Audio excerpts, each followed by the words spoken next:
இந்த நாளுக்கான பிரசங்கத்திற்கான வேத வாசிப்பை நாம் ஒரு வாசி கேட்கலாம். வெளிப்படுத்தின விசேஷம் 7ஆம் அதிகாரம் வசனம் 9 17 வசனம் முடிய நாம் வாசி கேட்போம். இவைகளுக்கு பின்பு நான் பார்த்தபோது, இதோ சகல ஜாதிகளிலும் கோத்திரங்களிலும் ஜனங்களிலும் பாசைக்காரரிலும் இருந்து வந்ததும் ஒருவனும் எண்ணக்கூடாததுமான திரளான கூட்டமாகிய ஜனங்கள் வெள்ளை அங்கிகளை தரித்து தங்கள் கைகளில் குருத்தோலைகளை பிடித்து சிங்காசனத்திற்கு முன்பாகவும் ஆட்டுக்குட்டியானவருக்கு முன்பாகவும் நிற்க கண்டேன். அவர்கள் மகா சத்தமிட்டு, ரட்சிப்பின் மகிமை சிங்காசனத்தின் மேல் வீற்றிருக்கிற எங்கள் தேவனுக்கும் ஆட்டுக்குட்டியானவருக்கும் உண்டாவதாக என்று ஆர்ப்பரித்தார்கள். தூதர்கள் யாவரும் சிங்காசனத்தையும் மூப்பர்களையும் 4 ஜீவன்களையும் சூழ நின்று சிங்காசனத்திற்கு முன்பாக முகங்குப்புற விழுந்து தேவனை தொழுது கொண்டு, ஆமென், எங்கள் தேவனுக்கு துதியும் மகிமையும் ஞானமும் ஸ்தோத்திரமும் கனமும் வல்லமையும் பலனும் சதா காலங்களிலும் உண்டாவதாக, ஆமென் என்றார்கள். அப்பொழுது மூப்பர்களில் ஒருவன் என்னை நோக்கி, வெள்ளை அங்கிகளை தரித்திருக்கிற இவர்கள் யார்? எங்கே இருந்து வந்தார்கள் என்று கேட்டான். அதற்கு நான், ஆண்டவனே, அது உமக்கே தெரியும் என்றேன். அப்பொழுது அவன், இவர்கள் மிகுந்த உபத்திரவத்திலிருந்து வந்தவர்கள். இவர்கள் தங்கள் அங்கிகளை ஆட்டுக்குட்டியானவருடைய இரத்தத்திலே தோய்த்து வெளுத்தவர்கள்.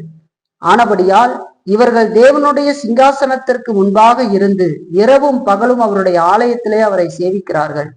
சிங்காசனத்தின் மேல் வீற்றிருக்கிறவர் இவர்களுக்குள்ளே வாசமாயிருப்பார். இவர்கள் இனி பசி அடைவதும் இல்லை, இனி தாகம் அடைவதும் இல்லை, வெயிலாவது உஷ்ணமாவது இவர்கள் மேல் படுவதும் இல்லை. சிங்காசனத்தின் மத்தியில் இருக்கிற ஆட்டுக்குட்டியானவரே இவர்களை மேய்த்து இவர்களை ஜீவ தண்ணீருள்ள ஊற்றுகள் அண்டைக்கு நடத்துவார். தேவன் தாமே இவர்களுடைய கண்ணீர் யாவையும் துடைப்பார் என்றார் என்பதை நாம் ஒரு விஷயம் நாளுடைய பிரசங்கத்திற்காக கண்களை மூடி தேவனை நோக்கி பார்த்து ஜெபிக்கலாம். பிதா, குமாரன், பரிசுத்த ஆவியாகிய எங்கள் திரித்துவ தேவனை, இந்த அருமையான பிரசங்க நேரத்திற்காக நாங்கள் வருகிறோம். இப்பொழுதும் நாங்கள் சிந்திக்க போகிற சத்தியத்தை கர்த்தர் நீர் எங்களுக்கு ஆசீர்வதித்து கொடும். நாங்கள் கடந்த வாரத்துல பரலோக பயணிகள் என்கிற தலைப்பின் கீழாக சத்தியத்தை சிந்திக்க ஆரம்பித்தோம். இந்த பரலோக பயணம் எப்படிப்பட்டது என்று சொல்லியும், அந்த பரலோக பயணம் இந்த உலகத்தினுடைய நிலையற்ற தன்மையை காட்டுகிறது என்று சொல்லியும், பரலோக பயணத்தினுடைய தீர்க்கமான பார்வையை குறித்தெல்லாம் நாங்கள் பார்த்தோம். இன்றைக்கும் நாங்கள் தொடர்ச்சியாக இந்த தலைப்பின் கீழாக நாங்கள் சத்தியத்தை சிந்திக்க இருக்கிறோம்.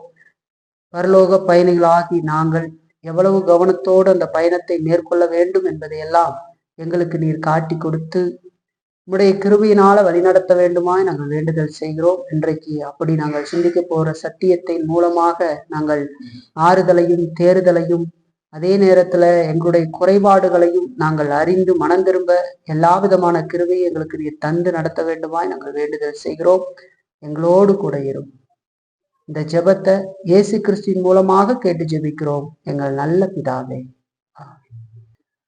நாம் கடந்த வாரத்துல பரலோக பயணிகள் அப்படிங்கிற தலைப்போடு கூட செய்தியை சிந்திக்க ஆரம்பித்து கேட்க ஆரம்பித்து நாம் அதிலிருந்து பல விஷயங்களை கற்றுக்கொண்டோம் இல்லைங்களா? அதாவது ஒரு மெய் கிறிஸ்தவன் என்பவன் பரலோகத்தை நோக்கி பயணம் செய்கிற பரலோக வாசி என்று சொல்லி நாம் பார்த்தோம். வேதம் கூட விசுவாசிகள் எல்லாரையும் கூட பரதேசிகள் என்று அழைக்கிறது. பரதேசிகள் அப்படிங்கிற வார்த்தை பிற தேசம் என்கிற வார்த்தையிலிருந்து மருவி வந்தது. அதாவது வேறொரு தேசத்தை சார்ந்தவர்கள் அப்படிங்கிறத காட்டும் விதத்துல பரதேசிங்கிற வார்த்தை வேதத்துல பயன்படுத்தப்பட்டிருக்கிறதை நாம் பார்க்கிறோம். அதற்கு ஆதாரமாக பல வசனங்களை பார்த்தோம். ஆபிரகாம் பரதேசி என்று அழைக்கப்பட்டதை பார்க்கிற, வாக்குத்தத்தம் பண்ணப்பட்ட தேசத்துல ஒரு பரதேசியாக இருந்தார் என்று சொல்லி சொல்லப்படுகிறதை பார்க்கிறோம். எபிரேயர்ல 11ஆம் அதிகாரத்துல விசுவாசிகளுடைய பட்டியலை குறித்து அங்க பேசுகிற பொழுதும் கூட அவர்கள் தங்களை இந்த பூமியில பரதேசிகளாக அறிக்கையிட்டார்கள் என்று சொல்லி சொல்லப்பட்டதை பார்த்தோம். பேதுருவும் கூட தெரிந்து கொள்ளப்பட்ட பரதேசிகளுக்கு எழுதுகிறதாவது என்று சொல்லி சபையாரை அப்படி அழைக்கிறதை நாம் பார்க்கிறோம். இதெல்லாம் எதை காட்டுகிறது என்று சொன்னால், அவர்கள் இந்த உலகத்திற்கு சொந்தமானவர்கள் அல்ல, வேறொரு உலகத்தை சார்ந்தவர்கள். இந்த உலகத்தின் வழியாக பயணப்பட்டு வேறொரு உலகத்திற்கு போய் கொண்டிருக்கிறவர்கள் அப்படிங்கிறத காட்டுகிறது என்று சொல்லி நாம் பார்த்தோம். நாம் அதற்காகவே இந்த உலகத்திலிருந்து வேறு பிரிக்கப்பட்டிருக்கிறோம் என்று சொல்லி நாம் பார்த்தோம்.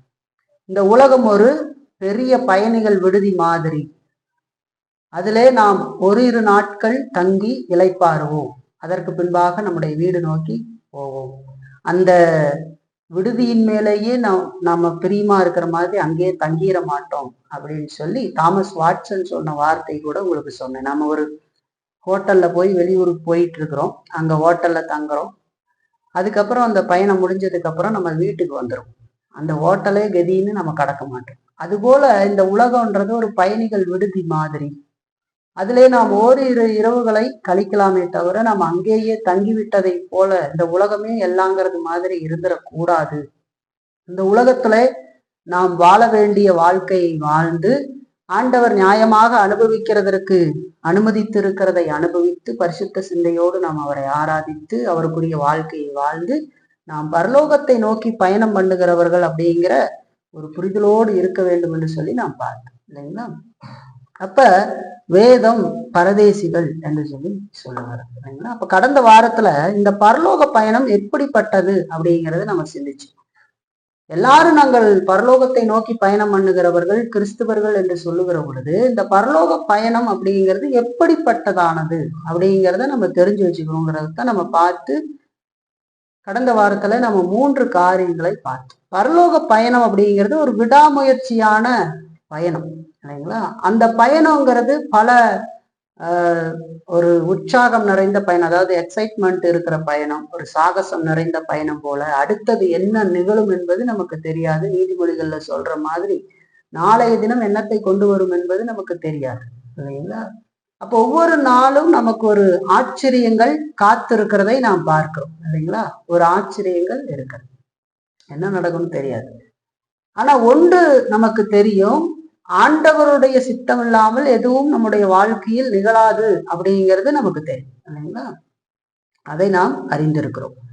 அப்போ இந்த பயணம் என்பது ஒரு விடாமுயற்சியான பயணம் என்று சொல்லி பார்க்கிறோம். அதில் நாம் எவ்வளவு சிக்கல்கள் இருந்தாலும் நாம் அதில் முன்னேறி போக வேண்டியது அவசியம். இந்த பயணம் என்பது ஒரு பஞ்சுமுத்தையில நடந்து போவது மேல எப்பொழுதுமே ஒரு புல்வெளியில நடந்து போற மாதிரியோ இருக்காது என்று சொல்லி பார்க்கிறோம். ஒரு பஞ்சுமத்தையிலையோ அல்லது புல்வெளியில நடந்து இதமாக நாம் கடந்து போகிறது போல இருக்காது என்று சொல்லி நாம் பார்த்தோம்.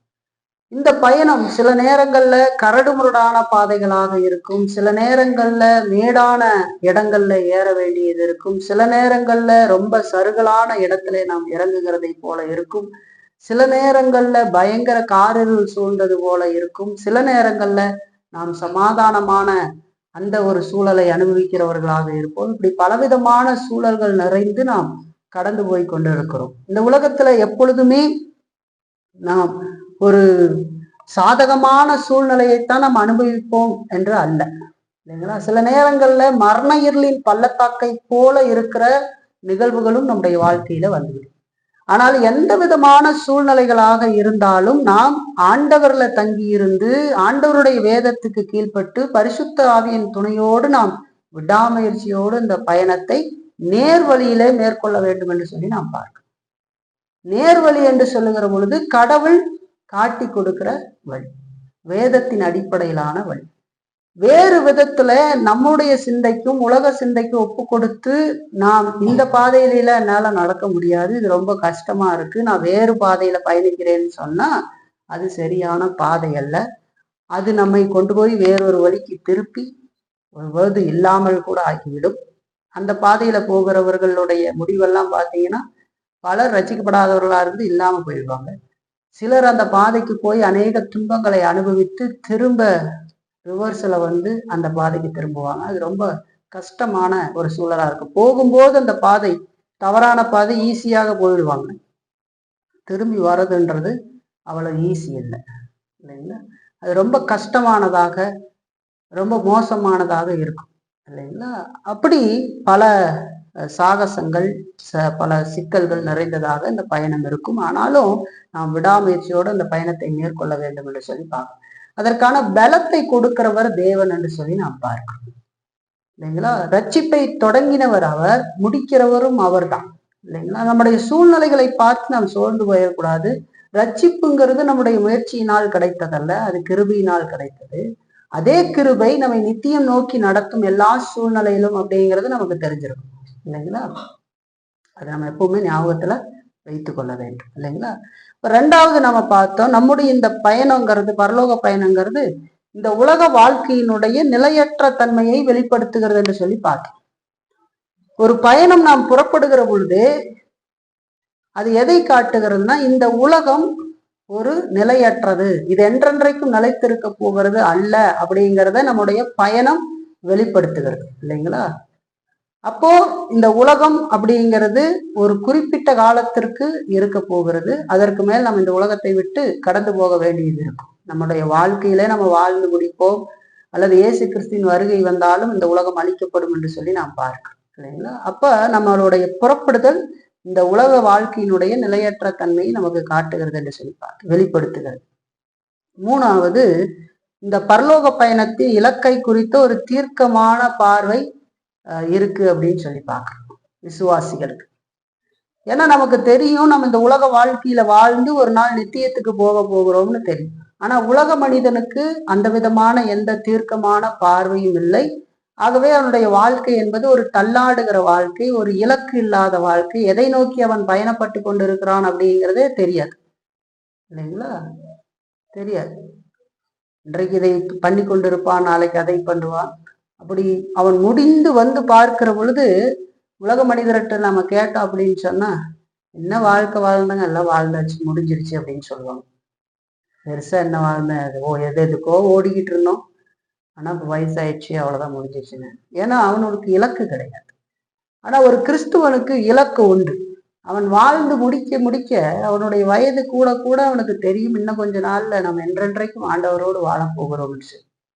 அந்த பார்வை, அந்த தீர்க்கமான பார்வையின் நிமித்தமாக கிறிஸ்துவர்களுக்கு ஆறுதலும் சமாதானம் உண்டாகிறது என்று சொல்லி நாம் பார்க்கிறோம் ஒவ்வொரு சூழல்லையும். அப்ப பரலோக பயணத்தை குறித்து இப்படிப்பட்ட சிந்தை நமக்கு இருக்க வேண்டும் இல்லைங்களா.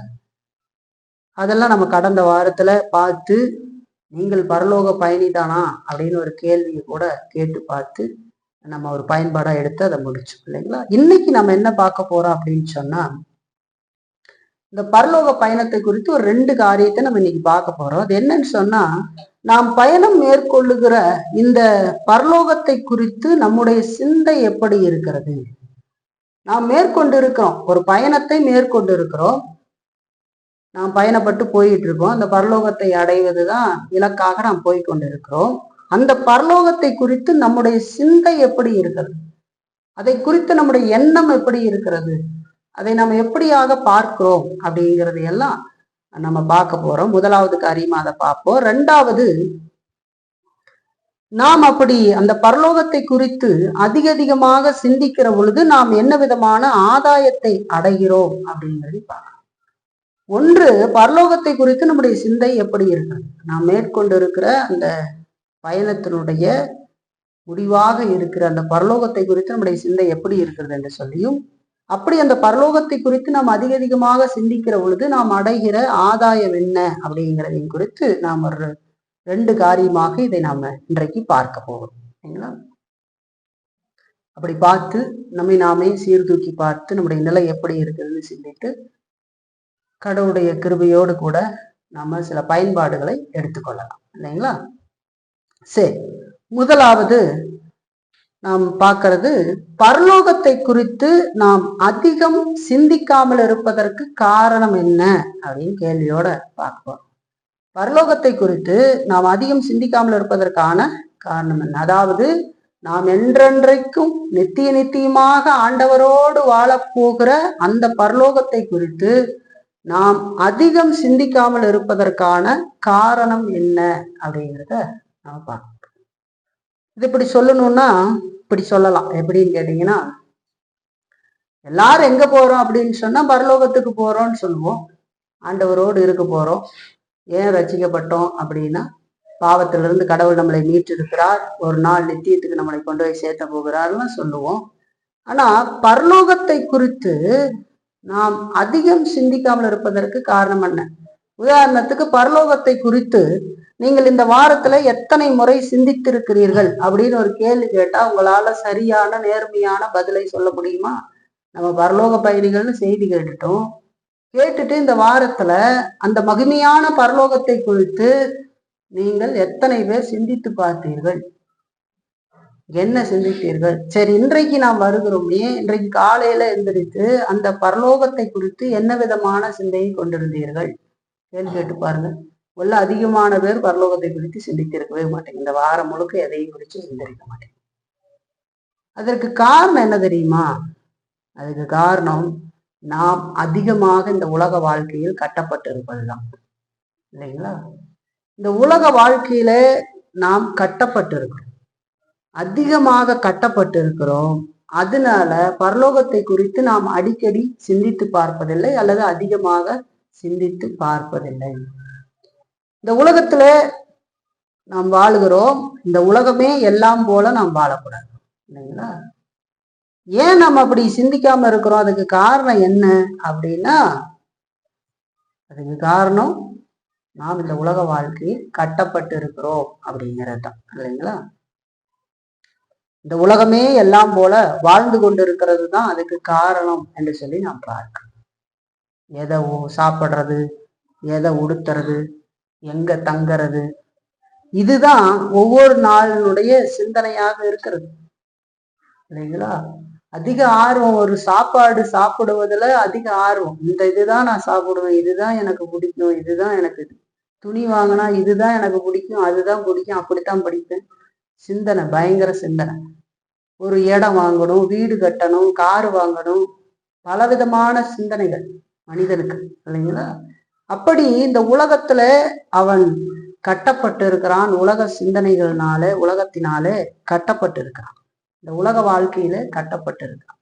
ஆகவே பரலோகத்தை குறித்து அடிக்கடி சிந்திப்பது இல்லை. இப்ப பாருங்க, உதாரணத்துக்கு பாருங்க, நான் பரலோகத்துக்கு போக போறேன், நான் ஆண்டவருடைய பிள்ளை, நான் ஆண்டவரோட என்றென்றைக்கு வாழ போறேன், நித்திய நித்தியமா வாழ போறேன், நான் ரட்சிக்கப்பட்டு இருக்கிறேன், இப்படி எல்லாம் சொல்லிட்டு நாம போகிற இடத்தை குறித்து ஒரு நாளும் சிந்திக்கல அப்படின்னு சொன்னா நம்முடைய நிலை எப்படி இருந்திருக்கும்? அல்லது அந்த இடத்தை குறித்ததான நம்முடைய அபிப்பிராயம் எப்படி இருந்திருக்கும்? ஒரு சட்டைக்கு, ஒரு ஷூவுக்கு கொடுக்கிற மதிப்பையாவது நாம் பரலோகத்துக்கு கொடுத்துருக்கிறோமான்னு கேள்வி கேட்பாங்க, இல்லைங்களா? கொடுத்துருக்கிறோமா? நேர்மையா பதில் சொல்ல முடியுமா? இந்த வாரத்துல பரலோகத்தை குறித்து நான் ஆண்டவரோட என்னன்னைக்கு வாழ போறேன், இன்றைக்கு நான் மரித்தா கூட ஆண்டவரோடு இருக்க போறேன், அந்த இடத்தை குறித்து நான் சிந்திச்சனா அப்படின்னு கேள்வி கேட்டுப்பாரு. அப்போ அது எந்த அளவுக்கு நாம் உலகத்தோடு கட்டப்பட்டு இருக்கிறோங்கிறத நமக்கு உணர்த்து, இல்லைங்களா? பரலோகத்தை குறித்து சிந்தித்து பார்க்காம நாம் இங்க இருக்கிறோம், வேறொரு இடத்துக்கு போறோம், பயணப்பட்டு போறோம். அங்கெல்லாம் போனாலும் நம்ம ஒரு என்ஜாய்மெண்ட் பண்ணிக்கிட்டு இருந்தா கூட ஒரு குறிப்பிட்ட நேரம் கழிச்சு நம்ம வீட்டுக்கு போகலான்னு தோணும்.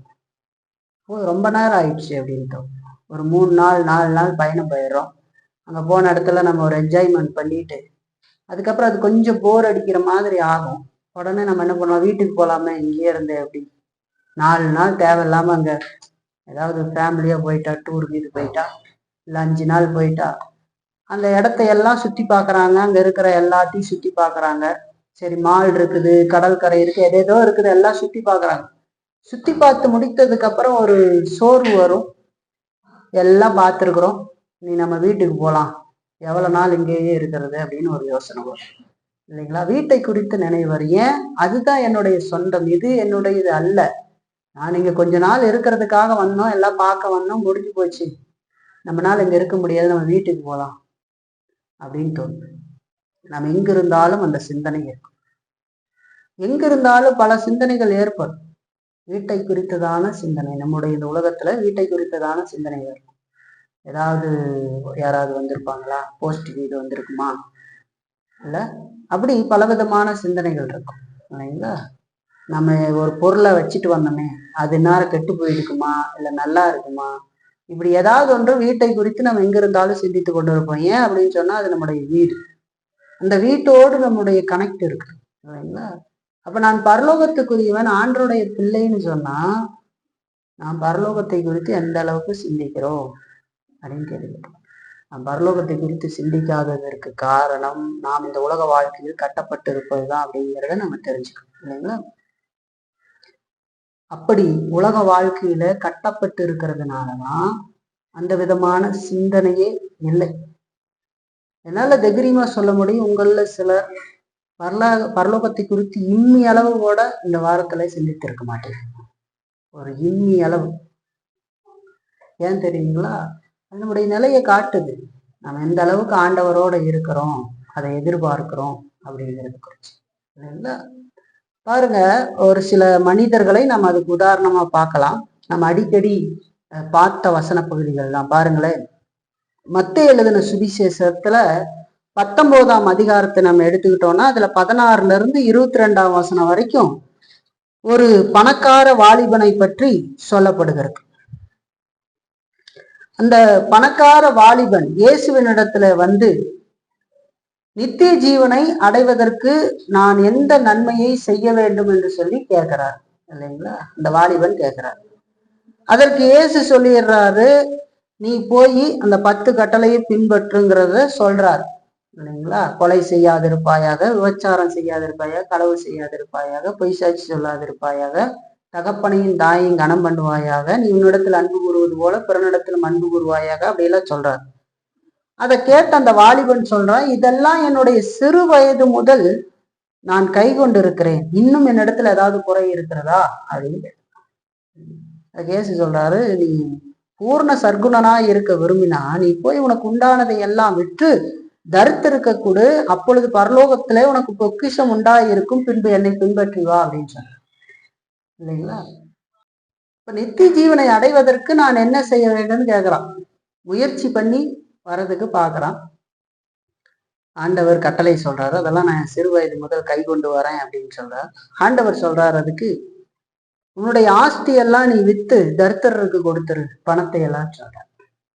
அது எதை காட்டுகிறதுனா அந்த மனிதன் எதில் கட்டப்பட்டு இருக்கிறான் அப்படிங்கிறத காட்டு. அவனுக்கு ஒன்றை அடைய வேண்டும் என்கிற எண்ணம் இருக்கிறது, நித்திய ஜீவனை அடைய வேண்டும். ஆனா அவனுடைய இருதயம் எங்க கட்டப்பட்டு இருக்கிறது? அந்த பணத்துல கட்டப்பட்டு. பாருங்க, 22ஆம் வசனம் சொல்லுகிறது, அந்த வாலிபன் மிகுந்த ஆஸ்தி உள்ளவனாய் இருந்தபடியால் இந்த வார்த்தையை கேட்ட பொழுது துக்கம் அடைந்தவனாய் போய்விட்டான் என்று சொல்லி சொல்லுங்க இல்லைங்களா? அப்ப அவனுக்கு நித்திய ஜீவனை அடைய வேண்டும் என்கிற விருப்பம் இருந்தது. ஆனால் அவன் எதில் கட்டப்பட்டிருந்தான்? பணத்தில் கட்டப்பட்டிருந்தான். ஆண்டவர் அதுல கையை வச்ச உடனேயே அவன் மிகுந்த, பாருங்க, அந்த வார்த்தையை கேட்ட பொழுது அவன் துக்கம் அடைந்தவனாய் போய்விட்டான் என்று சொல்லி பார்க்க. இந்த மனிதன் ரட்சிக்கப்பட்டவன் அல்ல இல்லைங்களா? என்னால பின்பற்ற முடியல, அவன் எதுல கட்டப்பட்டு இருக்கிறாங்கிறது பாருங்க. அப்போ 2 படகுல பயணப்பட்டு நாம் போக முடியாது இல்லைங்களா? 2 படகுல பயணப்பட்டு போக முடியாது. எது இருக்குதுன்னு பார்க்க இல்லைங்களா? நாம் பரலோக பயணிகள்னு சொல்லி, பரலோக பயணிகள் அப்படிங்கிறது வெறுமனே ஆராதனை செய்கிறது மட்டும் நினைச்சிடக்கூடாது. நம்முடைய ஒவ்வொரு காரியத்திலையும், நம்முடைய வாழ்க்கையிலையும், தனிப்பட்ட வாழ்க்கை, குடும்ப வாழ்க்கை, சபை, சமுதாயம், எல்லா இடத்துலையும் அது ஊடுருவி இருக்க வேண்டும் என்று சொல்லி நான் பார்க்கிறேன் சரிங்களா? அதே மாதிரி இன்னொரு சம்பவத்தை கூட நம்ம பார்க்க முடியும். லூக்காவுல நம்ம பார்த்தோம் அப்படின்னு சொன்னா 8ஆம் அதிகாரத்துல 7ஆம் வசனம் பாருங்க. இந்த பகுதி நமக்கு விதை நிலங்களினுடைய ஓமையை நமக்கு சொல்லுகிறது இல்லைங்களா? அப்படி 7ஆம் வசனத்துல பாருங்க, சில விதை முள்ளுள்ள இடங்களில் விழுந்தது, முள் கூட வளர்ந்து அதை நெருக்கி போட்டது என்று சொல்லி சொல்லப்படுது. அதுக்கான விளக்கத்தை இயேசுவே சொல்றாரு. 14ஆம் வசனத்தில் சொல்றாரு, அதுல முள்ளுள்ள இடங்களில் விதைக்கப்பட்டவர்கள் வசனத்தை கேட்கிறவர்களாய் இருக்கிறார்கள், கேட்டவுடனே போய் பிரபஞ்சத்துக்குரிய கவலைகளினாலும் ஐஸ்வர்யத்தினாலும் சிற்றின்பங்களினாலும் நெருக்கப்பட்டு பலன் கொடாதிருக்கிறார்கள் என்று சொல்லி சொல்ற. முள்ளுள்ள இடத்துல விதைக்கப்பட்ட அந்த விதை அது வளருவதற்கு இல்லாமல் இந்த உலக கவலைகள் அவர்களை ஆளுகை செய்து நடத்துகிறது சரிங்களா? பிரபஞ்சம்னா இந்த உலகத்துக்குரிய கவலை, ஐஸ்வர்யம், சிற்றின்பம், பணம், இதுல நெருக்கப்பட்டு பலன் கொடாது இருக்கிறார்கள் என்று சொல்லி சொல்லுங்க இல்லைங்களா? இப்போ பரலோக பரலோகத்தை குறித்து நாம் அதிகம் சிந்திக்காமல் இருப்பதற்கு காரணம் நாம் இந்த உலகத்துல கட்டப்பட்டிருப்பதுதான். இல்லைங்களா? ரட்சிக்கப்பட்ட தேவ பிள்ளையாக இருந்தும் கூட ஒரு மனிதன் இந்த விதமான கட்டுகளிலே அகப்பட்டு வாழ்ந்து கொண்டிருக்கலாம். நாம் அந்த விதமாக இருக்கிறோமா அப்படிங்கிறதை பார்த்து அதுல இருந்து வர வேண்டியது, வெளியே வர வேண்டியது அவசியம். இல்லைங்களா? இப்ப பாருங்க, பலவிதமான மனிதர்கள் மோட்சத்தை நோக்கி பயணம் செய்கிறார்கள். ஆனா அதுல அநேகர் உண்மையான பரலோக பயணிகள் இல்லை என்று சொல்லி நாம் பார்க்கிறோம். எல்லாரும் இல்லை, எல்லாம் அந்த இதுல போறேன், நான் கிறிஸ்துவேன், பரலோகத்துக்கு போயிட்டு இருக்கிறேன், நான் ஆண்டவருடைய பிள்ளை, நான் ரட்சிக்கப்பட்டிருக்கேன், நித்திய வாழ்வு அடைஞ்சிருக்கிறேன், நான் போய் சேருவேன் அப்படின்னு நினைக்கிறான். நான் போய் சேருவார்களா அப்படின்னு கேட்டீங்கன்னா போய் சேர மாட்டாங்க. ஏன்னா வேதம் தெளிவா சொல்லுது. ஜான் பெல்லியன் எழுதின அந்த மோட்ச பிரயாண புத்தகத்துல எத்தனையோ மனிதர்கள் வந்து போவாங்க, அந்த மோட்ச பாதையில தான் பயணிப்பாங்க. ஆனா மோட்ச பாதைக்கு அந்த பயணத்தை முழுமையடைந்திருக்க மாட்டாங்க. பாதியிலே மரித்திருப்பார்கள், அழிவிலே போய் விழுந்திருப்பார்கள், கை கால் முறிந்து போய் விழுந்திருப்பார்கள், இல்ல பின்னங்கால் புடநீர் அடிக்கிறதுக்கு வந்த வழியிலே ஓடி விடுவார்கள். இதற்கு காரணம் என்னன்னா, அவர்கள் பார்த்து வந்த காரியம் வேறு. நேர்பாதையில வரல, இல்ல நேர்பாதையில வராமல் ஒரு புறம் வந்தவர்கள் வேறு காரணத்துக்காக வருதல், இல்லைங்களா? அப்படியெல்லாம் வந்து பயணப்பட்டு கொண்டிருக்கிற பொழுது அங்கே நடக்கிற நிகழ்வுகள், ஏற்படுகிற கரடுமுரடான காரியங்களை எல்லாம் அவங்களால சமாளிக்க முடியல. அவர்கள் பஞ்சுமெத்தையை போல இருக்கும் என்று நினைத்து வந்தவர்கள் அங்க பஞ்சுமெத்தையாக இல்லாத ஒரு தடம் மாறுகிற பொழுது அவர்களால அதுக்கு மேல பயணிக்க முடியாது. அதாவது இந்த கார் எடுத்துக்கிட்டு நமக்கு கன்னியாகுமரி, இமயமலையிலிருந்து கன்னியாகுமரி வரைக்கும் என்ஹெச்ல போற மாதிரி ஒரு ரோடு வேணும்னு பாக்குறாங்க. கார்ல ஏறி உட்காந்தா சொகுசா ஓட்டிக்கிட்டு போயிட்டு இருக்கலாம், நல்லா ஃபாஸ்டா ஓட்டிக்கிட்டு போயிட்டு இருக்கலாம், இல்லைங்களா? இடையில தடங்குது சின்னதா இருந்தது, மேடு பள்ளமா இருந்ததுன்னா ஒத்துக்காது, இல்லைங்களா? இது ரொம்ப டிஸ்டர்பன்ஸா இருக்கும். இப்போ நீங்க இந்த என்ஹெச்ல எல்லாம் பார்த்தீங்கன்னா நல்லா இருக்கும் ரோடு, திடீர்னு பார்த்தீங்கன்னா ஏதாவது வேலை நடக்குது அப்படின்னு சொன்னா எல்லாம் தடுத்து தடுத்து வச்சிருவாங்க. அப்போ ஒரு ஒரு வண்டி பின்னாடியா போகும். அப்போ சில கனரக வாகனம்னு சொல்லுவாங்க, பெரிய லோடு ஏற்றிக்கிட்டு வர வாகனமா இருந்தா அது 30க்கு மேல போகாது. காரு 100ல போகும் அந்த ரோட்ல, 30க்கு மேல போகாது. ஓவர் டேக் எடுத்து போக முடியாது. இரிட்டேட்டிங்கா இப்படியே போயிட்டு இருக்கணும் 30 இந்த கார்ல உட்காந்துட்டு, இல்லைங்களா? கிட்டத்தட்ட ஒரு அரை மணி நேரம் கூட அந்த ரோடை தாண்டி போக வரைக்கும் போகும். அப்ப அந்த காரில் இருக்கிறவர்களுக்கு பயங்கரமான தலைவலி வரும். இந்த 1 மணி நேரத்துல நான் 70-80 கிலோமீட்டருக்கு போயிருப்பேன். ஆனால் இன்னைக்கு இப்படி வந்து மாட்டிக்கிட்டு ஒரு 5 கிலோமீட்டருக்கு இவ்வளவு நேரம் வர முடியும், இல்லைங்களா? அவர்களால் அதை சகித்து கொள்ள முடியல. அதுபோல நம்முடைய மோட்ச பிரயாணத்துல பலவிதமான கரடுமுரடான காரியங்கள் வரும், கண்ணீரான நேரங்கள் வரும், சந்தோஷமான நேரங்கள் வரும். ஆனா சந்தோஷத்தை மட்டுமே, அதாவது இந்த உலக பிரகாரமான விதங்கள்ல ஏற்படுகிற சந்தோஷங்களை மட்டுமே, சமாதானங்களை மட்டுமே ஒருவன் எண்ணிக்கொண்டு இருப்பான் என்று சொன்னால், திடீரென்று அதனுடைய சூழல்கள் மாறுகிற பொழுது அவனால் அதை ஜீர்ணிக்க முடியாது, பயணிக்க மாட்டான், இல்லைங்களா? பயணிக்க முடியாதபடிக்கு தடுமாறுவான், இது மோசமான பாதை என்பான், ஆண்டவரை தூஷிப்பான், ஆண்டவரை விட்டு பின்னாடி ஓடுறதுக்கு பார்ப்பான். இது எல்லாமே நடக்கிறதை நாம் பார்க்க முடியும், இல்லைங்களா? இப்ப பாருங்க, அநேகர் பரலோக பயணத்தை நோக்கி பயணிக்கிறார்கள். ஆனால் எல்லாரும் மோட்ச பயணிகள் அல்ல. அவர்கள் பரலோக பாதையில தாங்கள் நடந்து கொண்டிருக்கிறதாக நினைத்தாலும் கூட ஒரு நாள் தங்களை ஏமாற்றி கொள்ள போகிறார்கள் அப்படிங்கிறதையும் நம்ம மறக்கக்கூடாது, இல்லைங்களா? அதனாலதான் நம்ம சரியான விதத்துல இந்த பயணத்தை மேற்கொண்டு போய்கொண்டு இருக்கிறோமா, நம்முடைய சிந்தனை பரலோகத்தை நோக்கி பயணப்படுறோம் அப்படின்னா பாருங்க, ஒரு ரோட்ல எடுத்துட்டு வண்டி, இப்ப நான் சொன்ன மாதிரி நம்ம பயணப்பட்டு போயிட்டு இருக்கும்போது ஒரு பஸ்லயே பயணப்பட்டு போறீங்க, இந்த ஊர்ல இருந்து ஒரு 100 கிலோமீட்டர் ஊருக்கு போயிட்டு இருக்கிறீங்க. உங்களுடைய இலக்கு என்ன சிந்தனை இருக்கும்? அடுத்தடுத்து வரும்போது இன்னும் ஒரு 50 கிலோமீட்டர்ல ஊர் வரப்போகுது, இன்னும் ஒரு 30 கிலோமீட்டர்ல வந்துடும், அடுத்த ஸ்டாப்புக்கு வந்துடும் அப்படின்னு சிந்திச்சுக்கிட்டு இருக்கும். இறங்கி போவோம், அங்கெல்லாம் இருப்பாங்க, நமக்கு வேண்டியவங்களாம் இருப்பாங்க, பார்க்க போகிறோன்ற சிந்தனை தான் இருக்கும் இல்லைங்களா? பழக்கடை, வழியில் இருக்கிற பழக்கடை மேலே நம்ம சிந்தனை இருக்காது. அது மாதிரி சிந்தனை வந்தாலும் உடனே கடந்து போயிடும். அடுத்தடுத்து போய் நம்ம ஊருக்கு போகிறதுல மட்டும்தான் சிந்தனையாக இருக்கும். அங்கே போய் என்ன பண்ண போகிறோம், நம்ம எதுக்காக போகிறோமோ அந்த நோக்கத்துக்காக அங்கே சிந்திச்சுக்கிட்டு போவோம் இல்லைங்களா? நமக்காக எதிர்பார்த்து கொண்டிருப்பவர்கள் நம்மை பார்த்த உடனே என்ன விதமாக நம்மளோடு பேசுவார்கள், நம்ம எப்படி பேச போகிறோம், ரொம்ப நாள் ஆயிடுச்சு அவங்கள பார்த்து அப்படின்னு ஒரு ஒரு எக்ஸைட்மெண்ட்டாக அப்படி போகும் நம்ம இல்லைங்களா? அப்படி இல்லை அப்படின்னு சொன்னால் அந்த அந்த பரலோகத்தை குறித்ததான சிந்தனையே எனக்கு இல்லை அப்படின்னு சொன்னா நான் எங்க அதை நோக்கி பயணப்பட்டு கொண்டிருக்கிறேன்னு ஒரு கேள்வி கேட்டு பார்க்கணும். அப்போ பலர் பரலோகத்துக்கு பயணம் செய்கிறேன் என்று சொன்னாலும் கூட அதில் அநேகர் பரலோக பயணிகள் இல்லை. அவர்கள் பரலோகத்தை நோக்கி நடந்து கொண்டிருப்பதாக, அந்த பாதையில நடந்து கொண்டிருப்பதாக நினைத்தாலும் கூட கடைசியாக அவர்கள் தங்களை ஏமாற்றிக் கொள்ள போகிறார்கள். அதுல பாதி பேரு தங்களுடைய மரணத்திற்கு பின்பாக அதை அறிந்து கொள்வார்கள், அல்லது இயேசு கிறிஸ்துவின் வருகை இருக்குமானால் அப்பொழுது அறிந்து கொள்வார்கள் இல்லைங்களா? இன்னும் சிலர் பார்த்தா நம்ம வாழ்ற இந்நாட்கள்லயே பாதியில அந்த பயணத்தை விட்டுட்டு ஓடும் பொழுது நாமும் சேர்த்து அதை அறிந்து கொள்ளலாம். எத்தனை பேர் ஓடி இருக்கிறாங்க, திடீர்னு பார்த்தா நான் கிறிஸ்துவேன்னு சொல்லுவான், அப்புறம் பார்த்தா இல்லை அப்படின்னு போயிடுவான் சரிங்களா? அது காரணம் என்ன? அவன் ஒரு நோக்கத்திற்காக இயேசுவை பின்பற்ற நினைத்தான், அல்லது யாரோ ஒருவருடைய பேச்சை கேட்டு அவர்களுடைய ஆசை வார்த்தைகளுக்கு அவர்கள் அடிபணிந்து அதை போனார்கள். இயேசுனா இதுதான் ஆற்றத்தை அப்படின்னு போனார்கள். அதுக்கப்புறம் போக முடியல இல்லைங்களா? இப்ப நினைச்சு பாருங்க.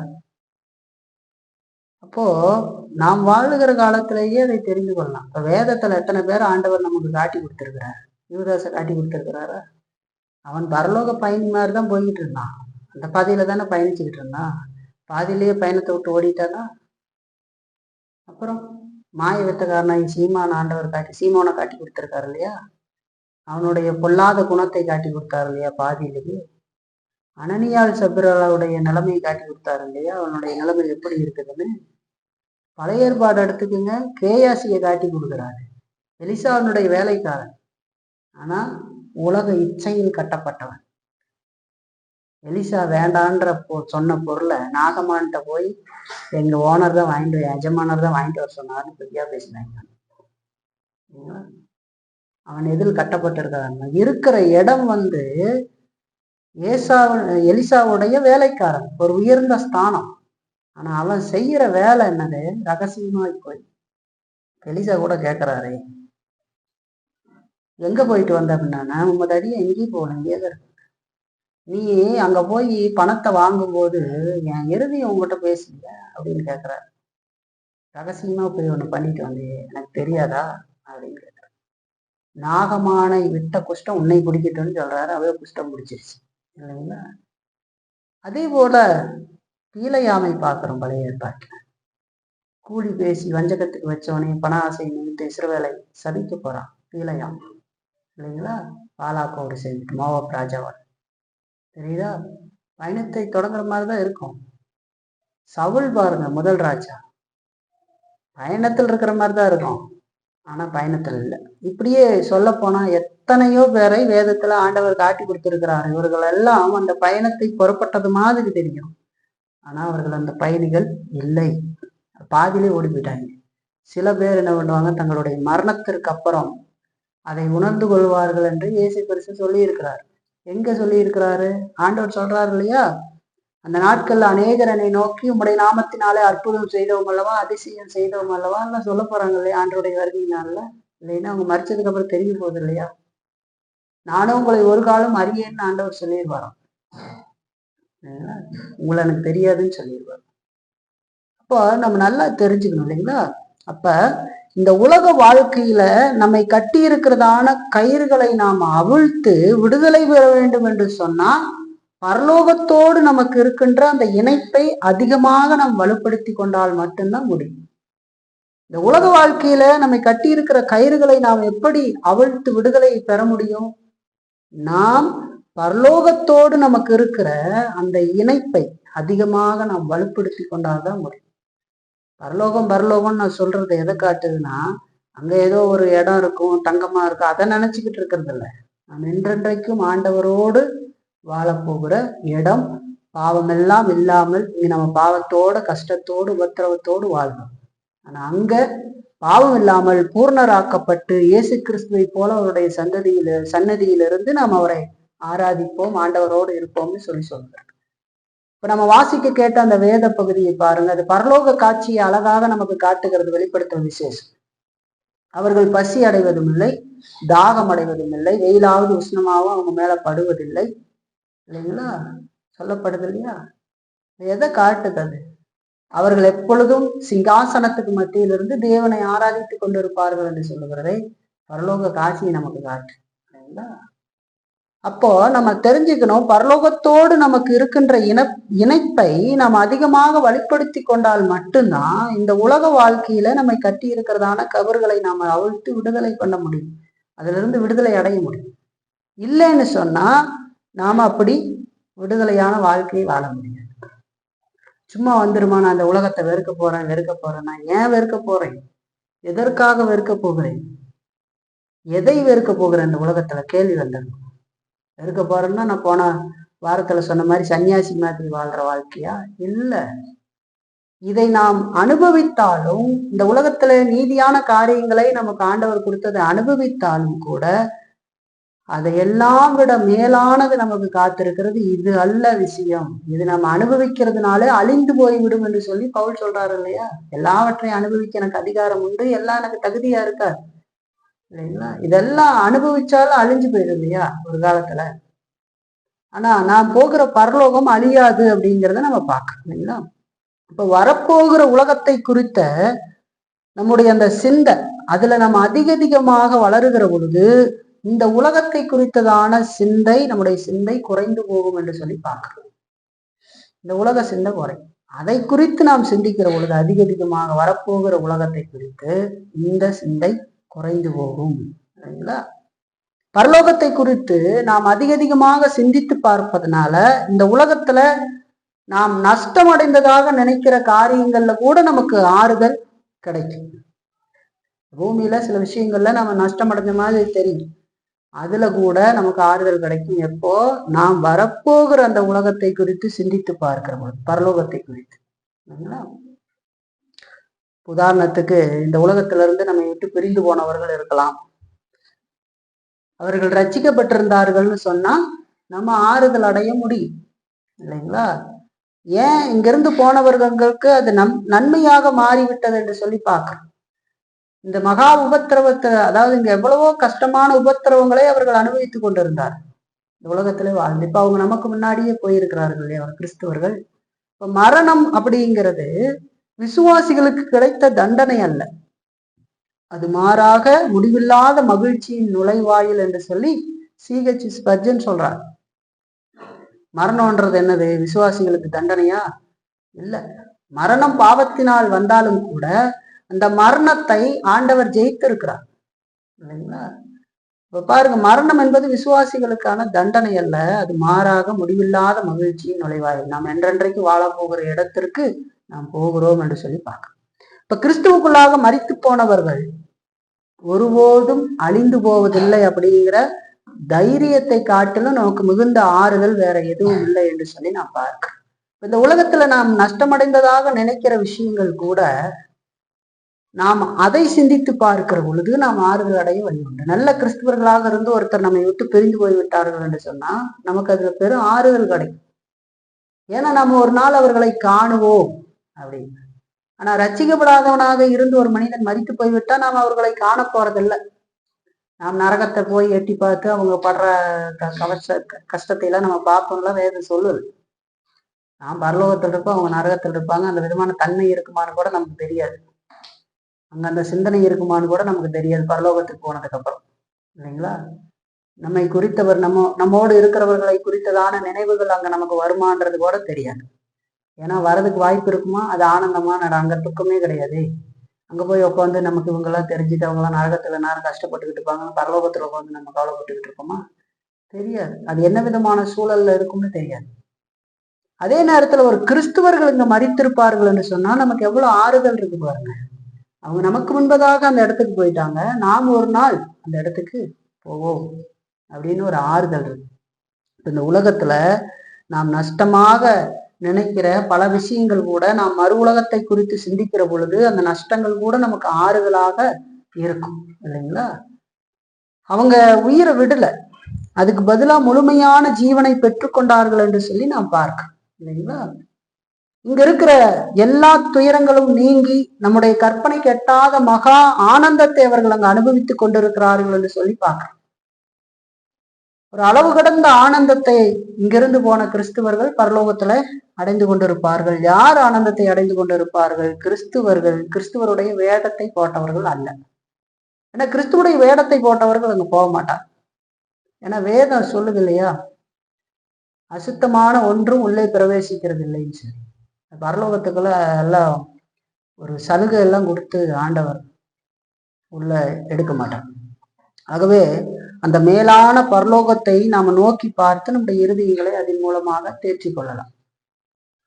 நம்மோடு கூட இருந்து மரித்த கிறிஸ்துவர்களாக இருப்பாங்கன்னா அவங்க நாரம் இயேசு கிறிஸ்துனுடைய சிங்காசனத்துக்கு முன்னாடி இருந்து, ஆண்டவருக்கு முன்னாடி இருந்து இல்லைங்களா, ஆண்டவரை ஆராதித்து கொண்டு இருப்பார்கள் அப்படின்னு நம்ம சந்தோஷப்படுறோம் இல்லைங்களா. ஆகவே நம்ம இந்த உலக வாழ்க்கையிலிருந்து நம்மை கட்டி இருக்கிறதான கவறுகளை அவிழ்த்து நாம் விடுதலையை பெற வேண்டும்னு சொன்னா பரலோகத்தோடு நமக்கு இருக்கிற அந்த இணைப்பை அதிகமாக வலுப்படுத்தி கொண்டால்தான் முடியும். அதை நினைச்சு பார்க்கணும். நம்ம என்றென்றும் போகிற வாழ்க்கை, பரிசுத்தத்துல முழுமையடைந்து நம்ம போற வாழ்க்கை, அங்க இருக்கிற பாவமே இல்லாத இடம், ஆண்டவரோடு இருக்கிற இடம், அதுதான் நித்தியமான இடம். உங்கள் பொக்கிஷங்களை பரலோகத்துல சேர்த்து வையுங்கள் என்று இயேசு கிறிஸ்து சொன்னார். இங்க சேர்த்து வச்சீங்கன்னா திருடன் கண்ணமிட்டு திருடுவான், இங்க பூச்சியும் துருவும் அரிக்கும், அங்க அரிக்காதுன்னு சொல்றாரு.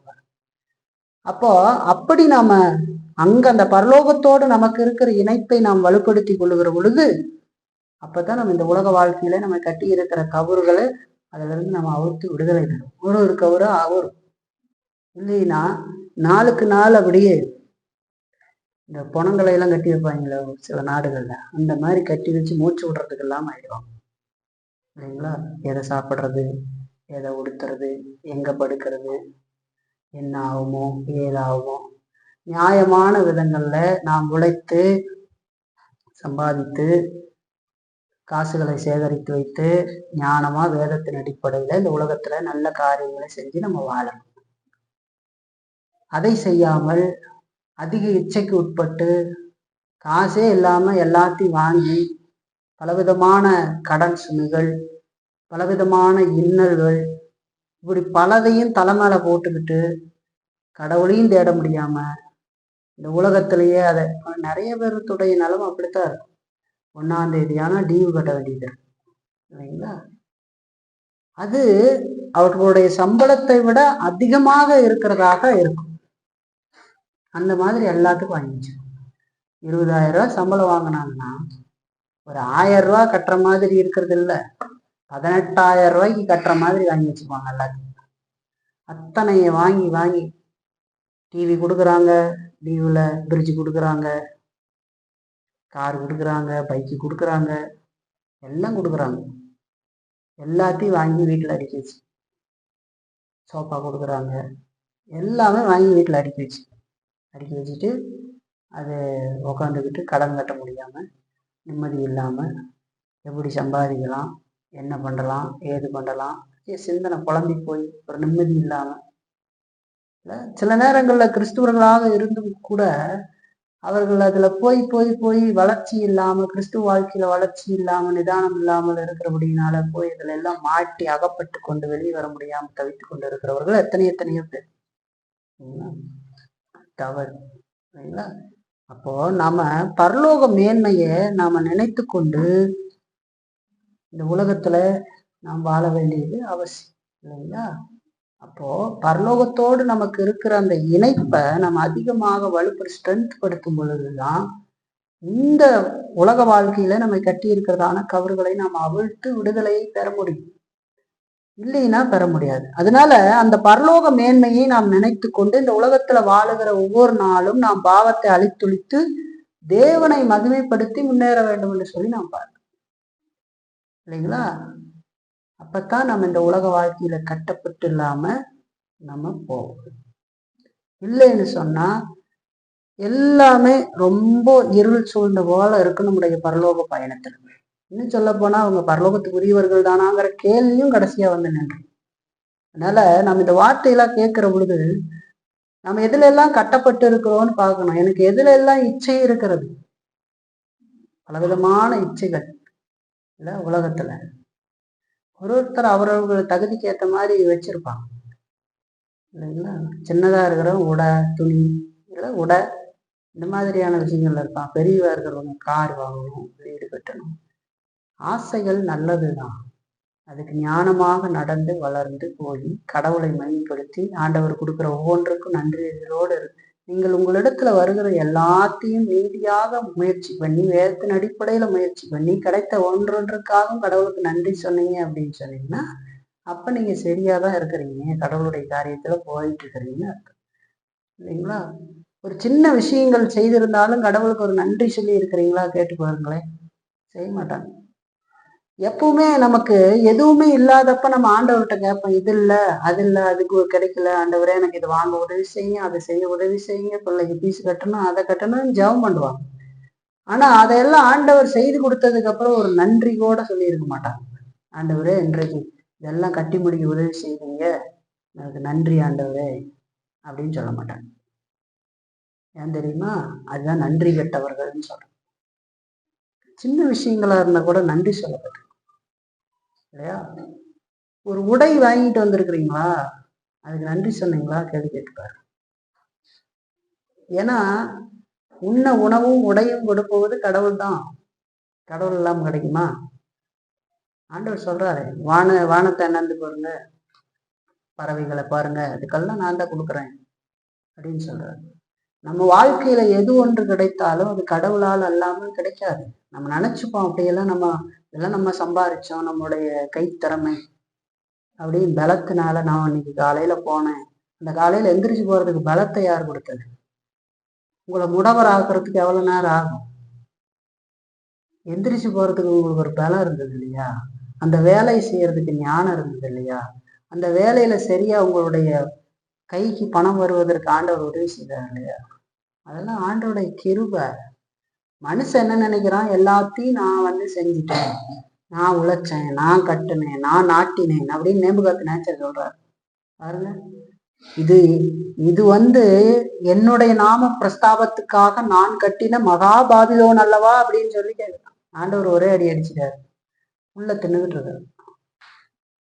இப்போ ஆண்டவர் கொடுத்த ஒவ்வொன்றுக்கும் நாம் நன்றி அறிதலோடு இருந்தோம்னா அது சரியா இருக்குதுன்னு பார்க்கலாம். நேர்மையா சம்பாதிச்சு நேர்மையா ஒரு காரியத்தை அணுகி, இல்லை அதுல ஏதாவது ஒரு தவறு நிகழ்ந்திருந்தா அதை குறித்ததான வருத்தம் வேதனை, இதை நான் செஞ்சுட்டேன் நீ செய்யக்கூடாது, அதுல இருந்து நான் மீண்டு வர்றதுக்கு எனக்கு உதவி செய்யுங்க என்ற மனம் திரும்புதலோடு ஒரு காரியத்தை அணுகிறது, ஆண்டவருக்கு நன்றி அறிதலோடு வாழ்றது, அப்படி இருக்கிறது தான் சரியானது. இப்ப நன்றி அறிதலே இல்லாம துக்கம் தொண்டை அடைக்கும் போது மட்டும் கேட்டுக்கிட்டு இருக்காங்க பாரு. நல்லா சந்தோஷமா இருக்கும்போது நன்றி சொல்றது. இன்றைக்கு சந்தோஷமா இருந்த ஆண்டவரே, எங்களுடைய குடும்ப வாழ்க்கையில சமாதானத்தை கொடுத்து சந்தோஷத்தை கொடுத்து எந்த ஒரு இடையூறும் இல்லாம எங்களை நடத்திட்டு வந்தீங்க, இன்றைக்கு காலையில இருந்து நாங்கள் சந்தோஷமா இருந்தோம், அதுக்கு நன்றி, இந்த விதமான சந்தோஷத்தை குடும்பத்துல சூழலை ஏற்படுத்தி கொடுத்தீங்க நன்றி அப்படின்னு ஜெபம் பண்ணியிருக்கீங்களா? அதெல்லாம் ஜெபம் பண்ணுங்க, நன்றி உள்ள இருங்க. எப்பவுமே தேவனை நினைச்சுக்கிட்டு இருக்கிறது, அது எல்லாமே ஆண்டவரால் வந்தது, இந்த வாழ்க்கை ஆண்டவரால் கொடுக்கப்பட்டது, என்னிடத்துல இருக்கிற எல்லாமே ஆண்டவரால் வந்தது, பிள்ளைகள் ஆண்டவரால் வந்தது, குடும்பம் ஆண்டவரால் வந்தது. அப்படிலாம் நினைச்சு நன்றிகளோடு நாம இருக்கிறோமா அப்படின்னு கேட்கிறோம். அப்படிலாம் இருக்கணும்னா நம்ம பரலோகத்தோடு இருக்கிற நம்மளுடைய அந்த இணைப்பை அதிகமாக வலுப்படுத்த வேண்டும். அப்பதான் இந்த உலகத்துல கட்டப்படாமல் இருக்குங்களா. முதல்ல நம்ம பார்க்கிறோம், நம்ம ஏன் பரலோகத்தை குறித்து சிந்திக்கிறது இல்லை, அதுக்கு காரணம் என்னன்னு பார்த்தோம். பரலோகத்தை குறித்து நாம் அதிகம் சிந்திக்காமல் இருப்பதற்கு காரணம் என்ன அப்படின்னு ஒரு கேள்வியோடு பார்த்தோம். அதுக்கு காரணம் நம்ம இந்த உலக வாழ்க்கையில கட்டப்பட்டிருக்கிறது. இந்த உலக வாழ்க்கையினுடைய அந்த கட்டுகள் அவிழ்த்து நாம் விடுதலை பெற வேண்டும்னால் நமக்கு பரலோகத்தோடு இருக்கிற அந்த இணைப்புல நாம் அதிகமாக வலுப்படுத்தி கொண்டால்தான் இதுல இருந்து வெளிவர முடியும். சரி, ரெண்டாவது பரலோகத்தை குறித்து நாம் அதிகம் சிந்திப்பதால் நாம் அடைகிற ஆதாயம் என்ன? பரலோகத்தை குறித்து நாம் அதிகமாக சிந்திக்கிறதுனால நாம் அதிக ஜாக்கிரதை உணர்வை அடைகிறோம் என்று சொல்லி பார்க்கிறோம். அது நம்ம எச்சரிக்குது. பரலோகத்தை குறித்து நாம் அதிகமா சிந்திக்கிற பொழுது நம்முடைய ஜாக்கிரதை உணர்வு தூண்டிவிடப்படுகிறது என்று சொல்லி நாம் பார்க்கிறோம். எப்படின்னா, நாம் ஒருவேளை இந்த பரலோகத்தை இழந்து போய் விடுவோமோ அப்படிங்கிற கேள்வி அதை எழுப்பும் இல்லைங்களா? நம்ம பரலோகத்தை குறித்து சிந்திச்சோம் அப்படின்னா, அது எப்படிப்பட்ட இடம், அங்க யார் போய் சேருவா, இல்ல எப்படி அங்க நம்ம பயணப்பட்டுக்கிட்டு இருக்கிறோம் அப்படிங்கிறதையெல்லாம் சிந்திச்சா, நாம் இயேசு கிறிஸ்துவினுடைய அவர் செய்து முடித்த காரியத்தின் அடிப்படையில் ரட்சிக்கப்பட்டு நாம் பயணப்பட்டு கொண்டு இருக்கிறோம். அப்படி பயணப்பட்டால் நாம் என்ன விதமான வாழ்க்கை வாழ வேண்டும், ஆண்டவர் நமக்கு எப்படியெல்லாம் சொல்லியிருக்காரு, அதன் வழியா நாம் போக வேண்டுமே. அப்படி போனாதானே அந்த வாசல்ல நான் போய் நிற்கும் போது அது எனக்கு திறந்து என்னை அங்க உள்ளே அழைப்பார்கள். அப்படி இல்லைன்னா நான் எப்படி அந்த இடத்துக்கு போக முடியும்? போக முடியாது. அத கூட பனியன் அழகாக சொல்றாரே. அதுல பாருங்க, கிறிஸ்டியான்கிற அந்த கதாபாத்திரம் ரசிக்கப்படுகிற பொழுது அவருக்கு கையில ஒரு சுருள் கொடுக்கப்பட்டு, நெத்தியில ஒரு முத்திரை இடப்பட்டு, ஒரு வஸ்திரம் போடப்பட்டு அவர் பயணப்படுறார். போய் சேருகிற இடத்துல அதை காட்டணும். பக்க வழியாய் வந்தவரிடத்துல அதெல்லாம் எதுவுமே இல்லை இல்லைங்களா? அப்ப நேர் பாதையில போனா இதெல்லாம் தான் மெத்தேடு. இப்படி போகணும், இப்படி நீ இத்தனை இன்னல்களையும் தாண்டினால் நீ தாண்டி போக வேண்டி இருக்குங்கிறதெல்லாம் இருக்கு இல்லைங்களா? அப்போ அதெல்லாம் இல்லை அப்படின்னு சொன்னா நம்ம ஒரு மோசமான நிலையை அடைவோம். அப்ப பரலோகத்தை குறித்து நாம் அதிகமாக சிந்திக்கிறதுனால நாம் அடைகிற ஆதாயம் என்னன்னு சொன்னா, நம்முடைய ஜாக்கிரதை உணர்வை அது தூண்டி விடுகிறது. ஒருவேளை நான் அதையே இந்த பரலோகத்தை இழந்து போய்விட்டால் என்ன ஆவது, நான் இழந்து போகாதபடிக்கு என்ன செய்ய வேண்டும் அப்படிங்கிற எச்சரிக்கையெல்லாம் அது நமக்கு கொடுக்கறதாக இருக்கிறது இல்லைங்களா? நம்முடைய ரட்சிப்பை உறுதிப்படுத்தி கொள்ளும்படி அது நம்மை செய்கிறது. ஏன்னா வேதம் சொல்லுது இல்லைங்களா, ரட்சிப்பின் நிச்சயம் உடையவர்களாக நாம் இருக்க வேண்டும். நம்முடைய தெரிந்து கொள்ளுதலை நாம் உறுதிப்படுத்தி இருக்க வேண்டும். நாம் மெய்யான தேவ பிள்ளைகள் தான் அப்படிங்கிறதுக்கு ஆண்டவர் வேதத்துல காரியங்கள் கொடுத்திருக்கிறார். அதெல்லாம் நம்முடைய வாழ்க்கையில இருக்குதா அப்படின்னு கேள்வி கேட்டு பார்த்து நம்முடைய ரட்சிப்பை, அந்த நிச்சயத்தை தெரிந்து கொள்ளுதலை உறுதிப்படுத்தி கொள்ள வேண்டும். பவுல் சொல்றத சொல்லி இருக்கிறது இல்லைங்களா கொரிந்தியர்ல, நீங்கள் விசுவாசிகள் தானோ என்று உங்களை நீங்களே பரிசோதித்து பாருங்கள்னு சொல்றாரு. சபையில இருக்கிறவங்களுக்கு தான் சொல்றாரு. அப்ப அது நமக்கு எச்சரிக்கை உணர்வை தூண்டி விடுகிறது என்று சொல்லி பார்க்கலாம். பரலோகம் ஒரு சாதாரணமான காரியமா இருந்தா அதை நம்ம அடையாம போனாலும் அதனால நமக்கு பெரிய இழப்பு ஒன்றும் இல்லை. சாதாரணமா இருந்தா இழப்பு ஒன்றும் இல்லையே. இந்த உலகத்துல நம்ம பல விஷயங்களை இழக்கிறோம். இந்த உலகத்தில் இருக்கிற எல்லாருமே பெரிய வீடு உடையவர்கள் இல்லை. பெரிய பங்களா உடையவர்களாக இருக்கிறார்களா, இல்லை பெரிய ஆடம்பரமான கார் உடையவர்களாக இருக்கிறார்களா, இல்லை பெரிய உயர்ந்த பள்ளியில படிக்கிறாங்களா, ஸ்கூல்ல படிக்கிறாங்களா பிள்ளைகள், இல்லை அப்படி படித்து எல்லாருமே பெரிய பதவியில் வந்து இருக்கிறார்களா, உயர்ந்த வேலையில இருக்கிறார்களா அப்படின்னு கேட்டா இல்லை. பல விஷயத்தை இந்த உலகத்துல பிறக்கிறவர்கள் இழந்திருப்பார். உலகத்துல இருக்கிற பலருக்கு பெரிய வீடு இருக்காது. இன்னும் சொல்ல போனா வீடு இல்லாம இருக்கிறவங்க, ரோட்ல படுத்து கிடக்கிறவங்க கூட இருக்கிறாங்க நம்ம வாழ்ற இந்த நாட்டுல இல்லைங்களா? போக்குவரத்துக்கு வாகனம் இல்லாமல் இன்றைக்கும் நடந்து போகிறவர்கள் எத்தனையோ பேர் இருக்கிறாங்க இல்லைங்களா? இல்ல ஓட்ட தெரியாம இருக்கும் வண்டி, இல்ல இப்படி பல விஷயங்களை இழந்திருப்பார்கள். வண்டி ஓட்டி கத்திருந்தா வண்டியில போயிருப்பாங்க, வண்டி ஓட்ட தெரியாதனால நடந்து போறாங்க. அப்ப அது இழப்பு தானே. அதே போல அதிகமான படிப்பு படிச்சிருக்க மாட்டாங்க.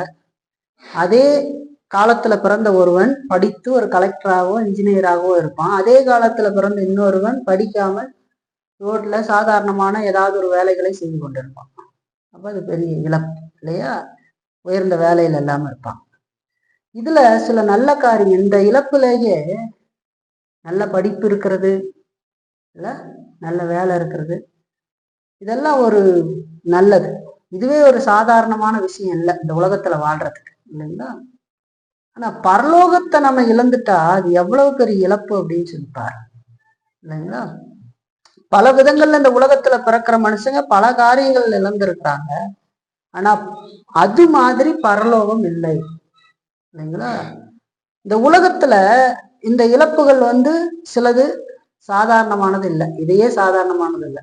ஆனால் இந்த இழப்பு ஒன்றும் பெரிய விஷயம் இல்லை, நம்ம வேறொரு காரியத்தை செய்து போகிறோம். ஆனா பரலோகங்கிறது அப்படி இல்லை. பரலோகத்தை நம்ம இழந்தா என்ன ஆகுங்கிறத நினைச்சு பாருங்க.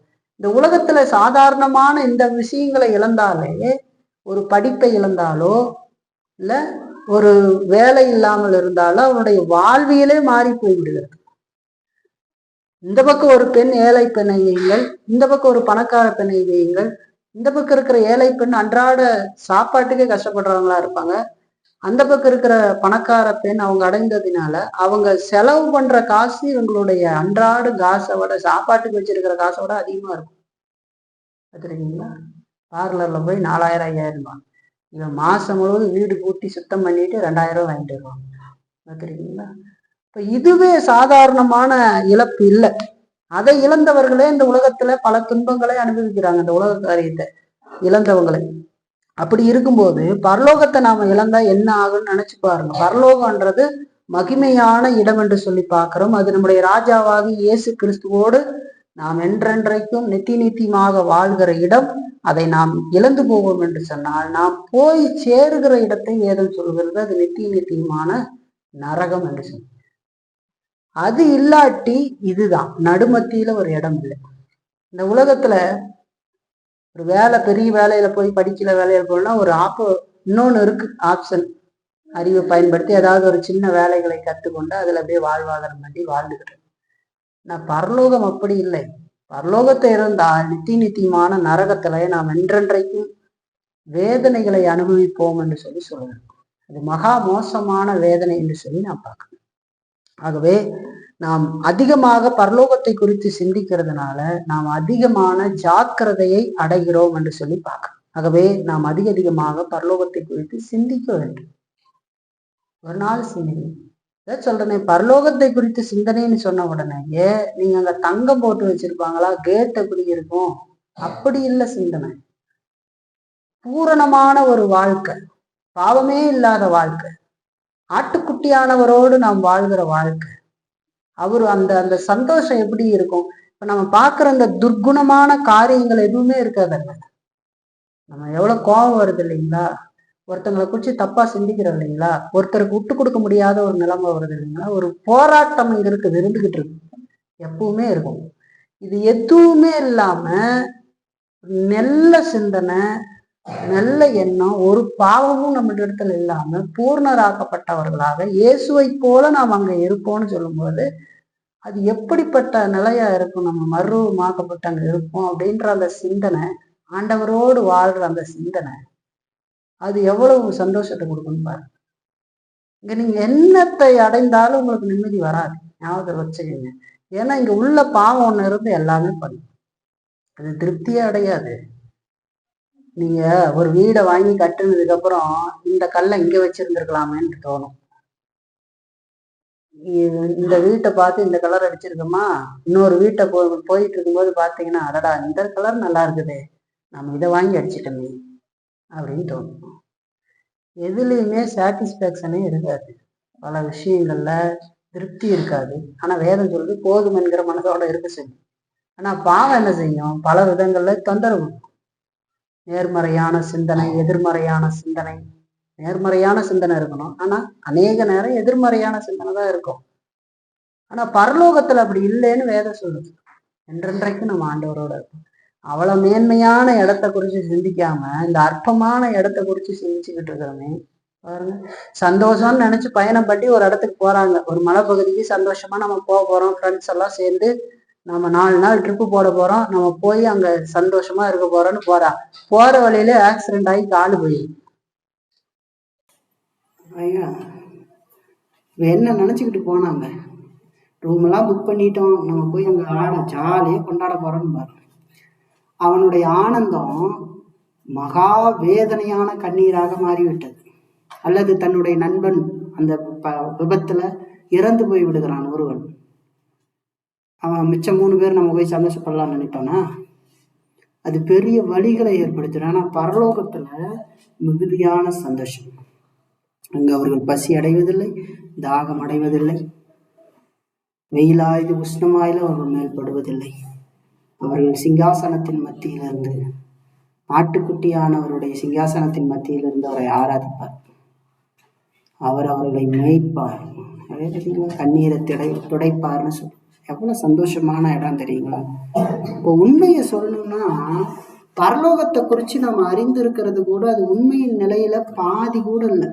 வேதத்துல சொல்றதெல்லாம் என்ன புரிஞ்சுப்போமோ அதைத்தான் சொல்றாரு. அதுவே நமக்கு புரிஞ்சுக்க முடியறது இல்லை. அது எப்படி இருக்குன்னு நமக்கு தெரியாது. எல்லாம் அடையாள மொழியில ஆண்டவர் சொல்றாரு, பல விஷயங்கள் சொல்றாரு. நம்ம புரிஞ்சுக்க வேண்டிய முக்கியமான விஷயம், அங்க பாவம் இல்லாமல் இருக்கும், நாம் இயேசுவோடு இருக்க போகிறோம் இல்லைங்களா, நித்தியமா அவரோட வாழ போகிறோம். மற்றபடிக்கு என்ன இருக்குதுன்னு அங்க வேதத்துல நமக்கு சொன்னாலும் நம்மளால புரிஞ்சிட முடியாது. அது அப்படி மாதிரியான ஒரு இடம். இப்ப அதுல பாதி கூட நமக்கு இங்க சொல்லல இல்லைங்களா. நம்ம அறிஞ்சிருக்கிறதுல பாதி கூட இருக்காது. நம்ம அறிஞ்சிருக்கிறது அங்க சொன்னதெல்லாம் பாதி கூட இல்லை. அது அவ்வளவு மகிமையான இடம் என்று சொல்லி பார்க்கணும் இல்லைங்களா. அப்ப கொஞ்சம் நம்ம தெரிஞ்சிருக்கிறதே நமக்கு இவ்வளவு மகிழ்ச்சியை கொடுக்கும்னு சொன்னா, நாம் அதை அடைகிற பொழுது அது எவ்வளவு பேரானந்தத்தை கொடுக்கும் இல்லைங்களா. அப்போ விசுவாச வாழ்க்கையில குறைபாடாக இருக்கிற மனிதனுக்கு இந்த விதமான காரியங்கள், அந்த மேன்மை குறித்து பேசும்போதெல்லாம் அவனுக்கு ஒண்ணுமே, அது ஒண்ணுக்கு வளர்ச்சி இல்லாதனால அப்படி இருப்பான். ஏன் தெரியுங்களா? உங்களுக்கு இன்னும் உதாரணம் சொல்லணும்னா, ஒரு குழந்தை கையில கொண்டு போய் ஒரு கோல்டு காயினை கொடுத்து பாருங்களேன், அதெல்லாம் தெரியாது. இது என்னது? தங்கம். இது தங்கமா? இது இப்படின்னு பரட்டி பார்த்துக்கிட்டு இருக்கு. அதுக்கு பொம்மை கொடுத்தீங்கன்னா விளையாடும், தங்கத்தை கொடுத்தீங்கன்னா என்னன்னு பார்த்துக்கிட்டு இருக்கு. அவ்வளவுதான் அதோடைய மதிப்பு. அதுக்கு தெரிஞ்சது அவ்வளவுதான். அதுபோல விசுவாச வாழ்க்கையில வளராதவர்களுக்கு பரலோகத்தை குறித்து மேன்மை குறித்து பேசினா அவங்களுக்கு தெரியாது. ஒரு சட்டை வாங்கி கையில கொடுத்தா திருப்பி பார்த்துக்கிட்டு இருக்கு, அருமையா இருக்குது. ஏன்னு கேட்டா அதனுடைய வேல்யூ தெரியல. எது வேல்யூ உடையது நம்ம வாழ்க்கையில, எது உயர்ந்தது, எதை நாம் அதிகமாக சிந்தித்து பார்க்க வேண்டும் அப்படின்னு பார்க்கணும் இல்லைங்களா. பாருங்க, அப்ப அதை அடைந்தே தீர வேண்டும் அப்படிங்கிற உறுதியோடு நம்முடைய அழைப்பையும் தெரிந்து கொள்ளுதலையும் நாம் தேவனுடைய உதவியோடு நிச்சயப்படுத்திக் கொள்ள வேண்டியது அவசியம்.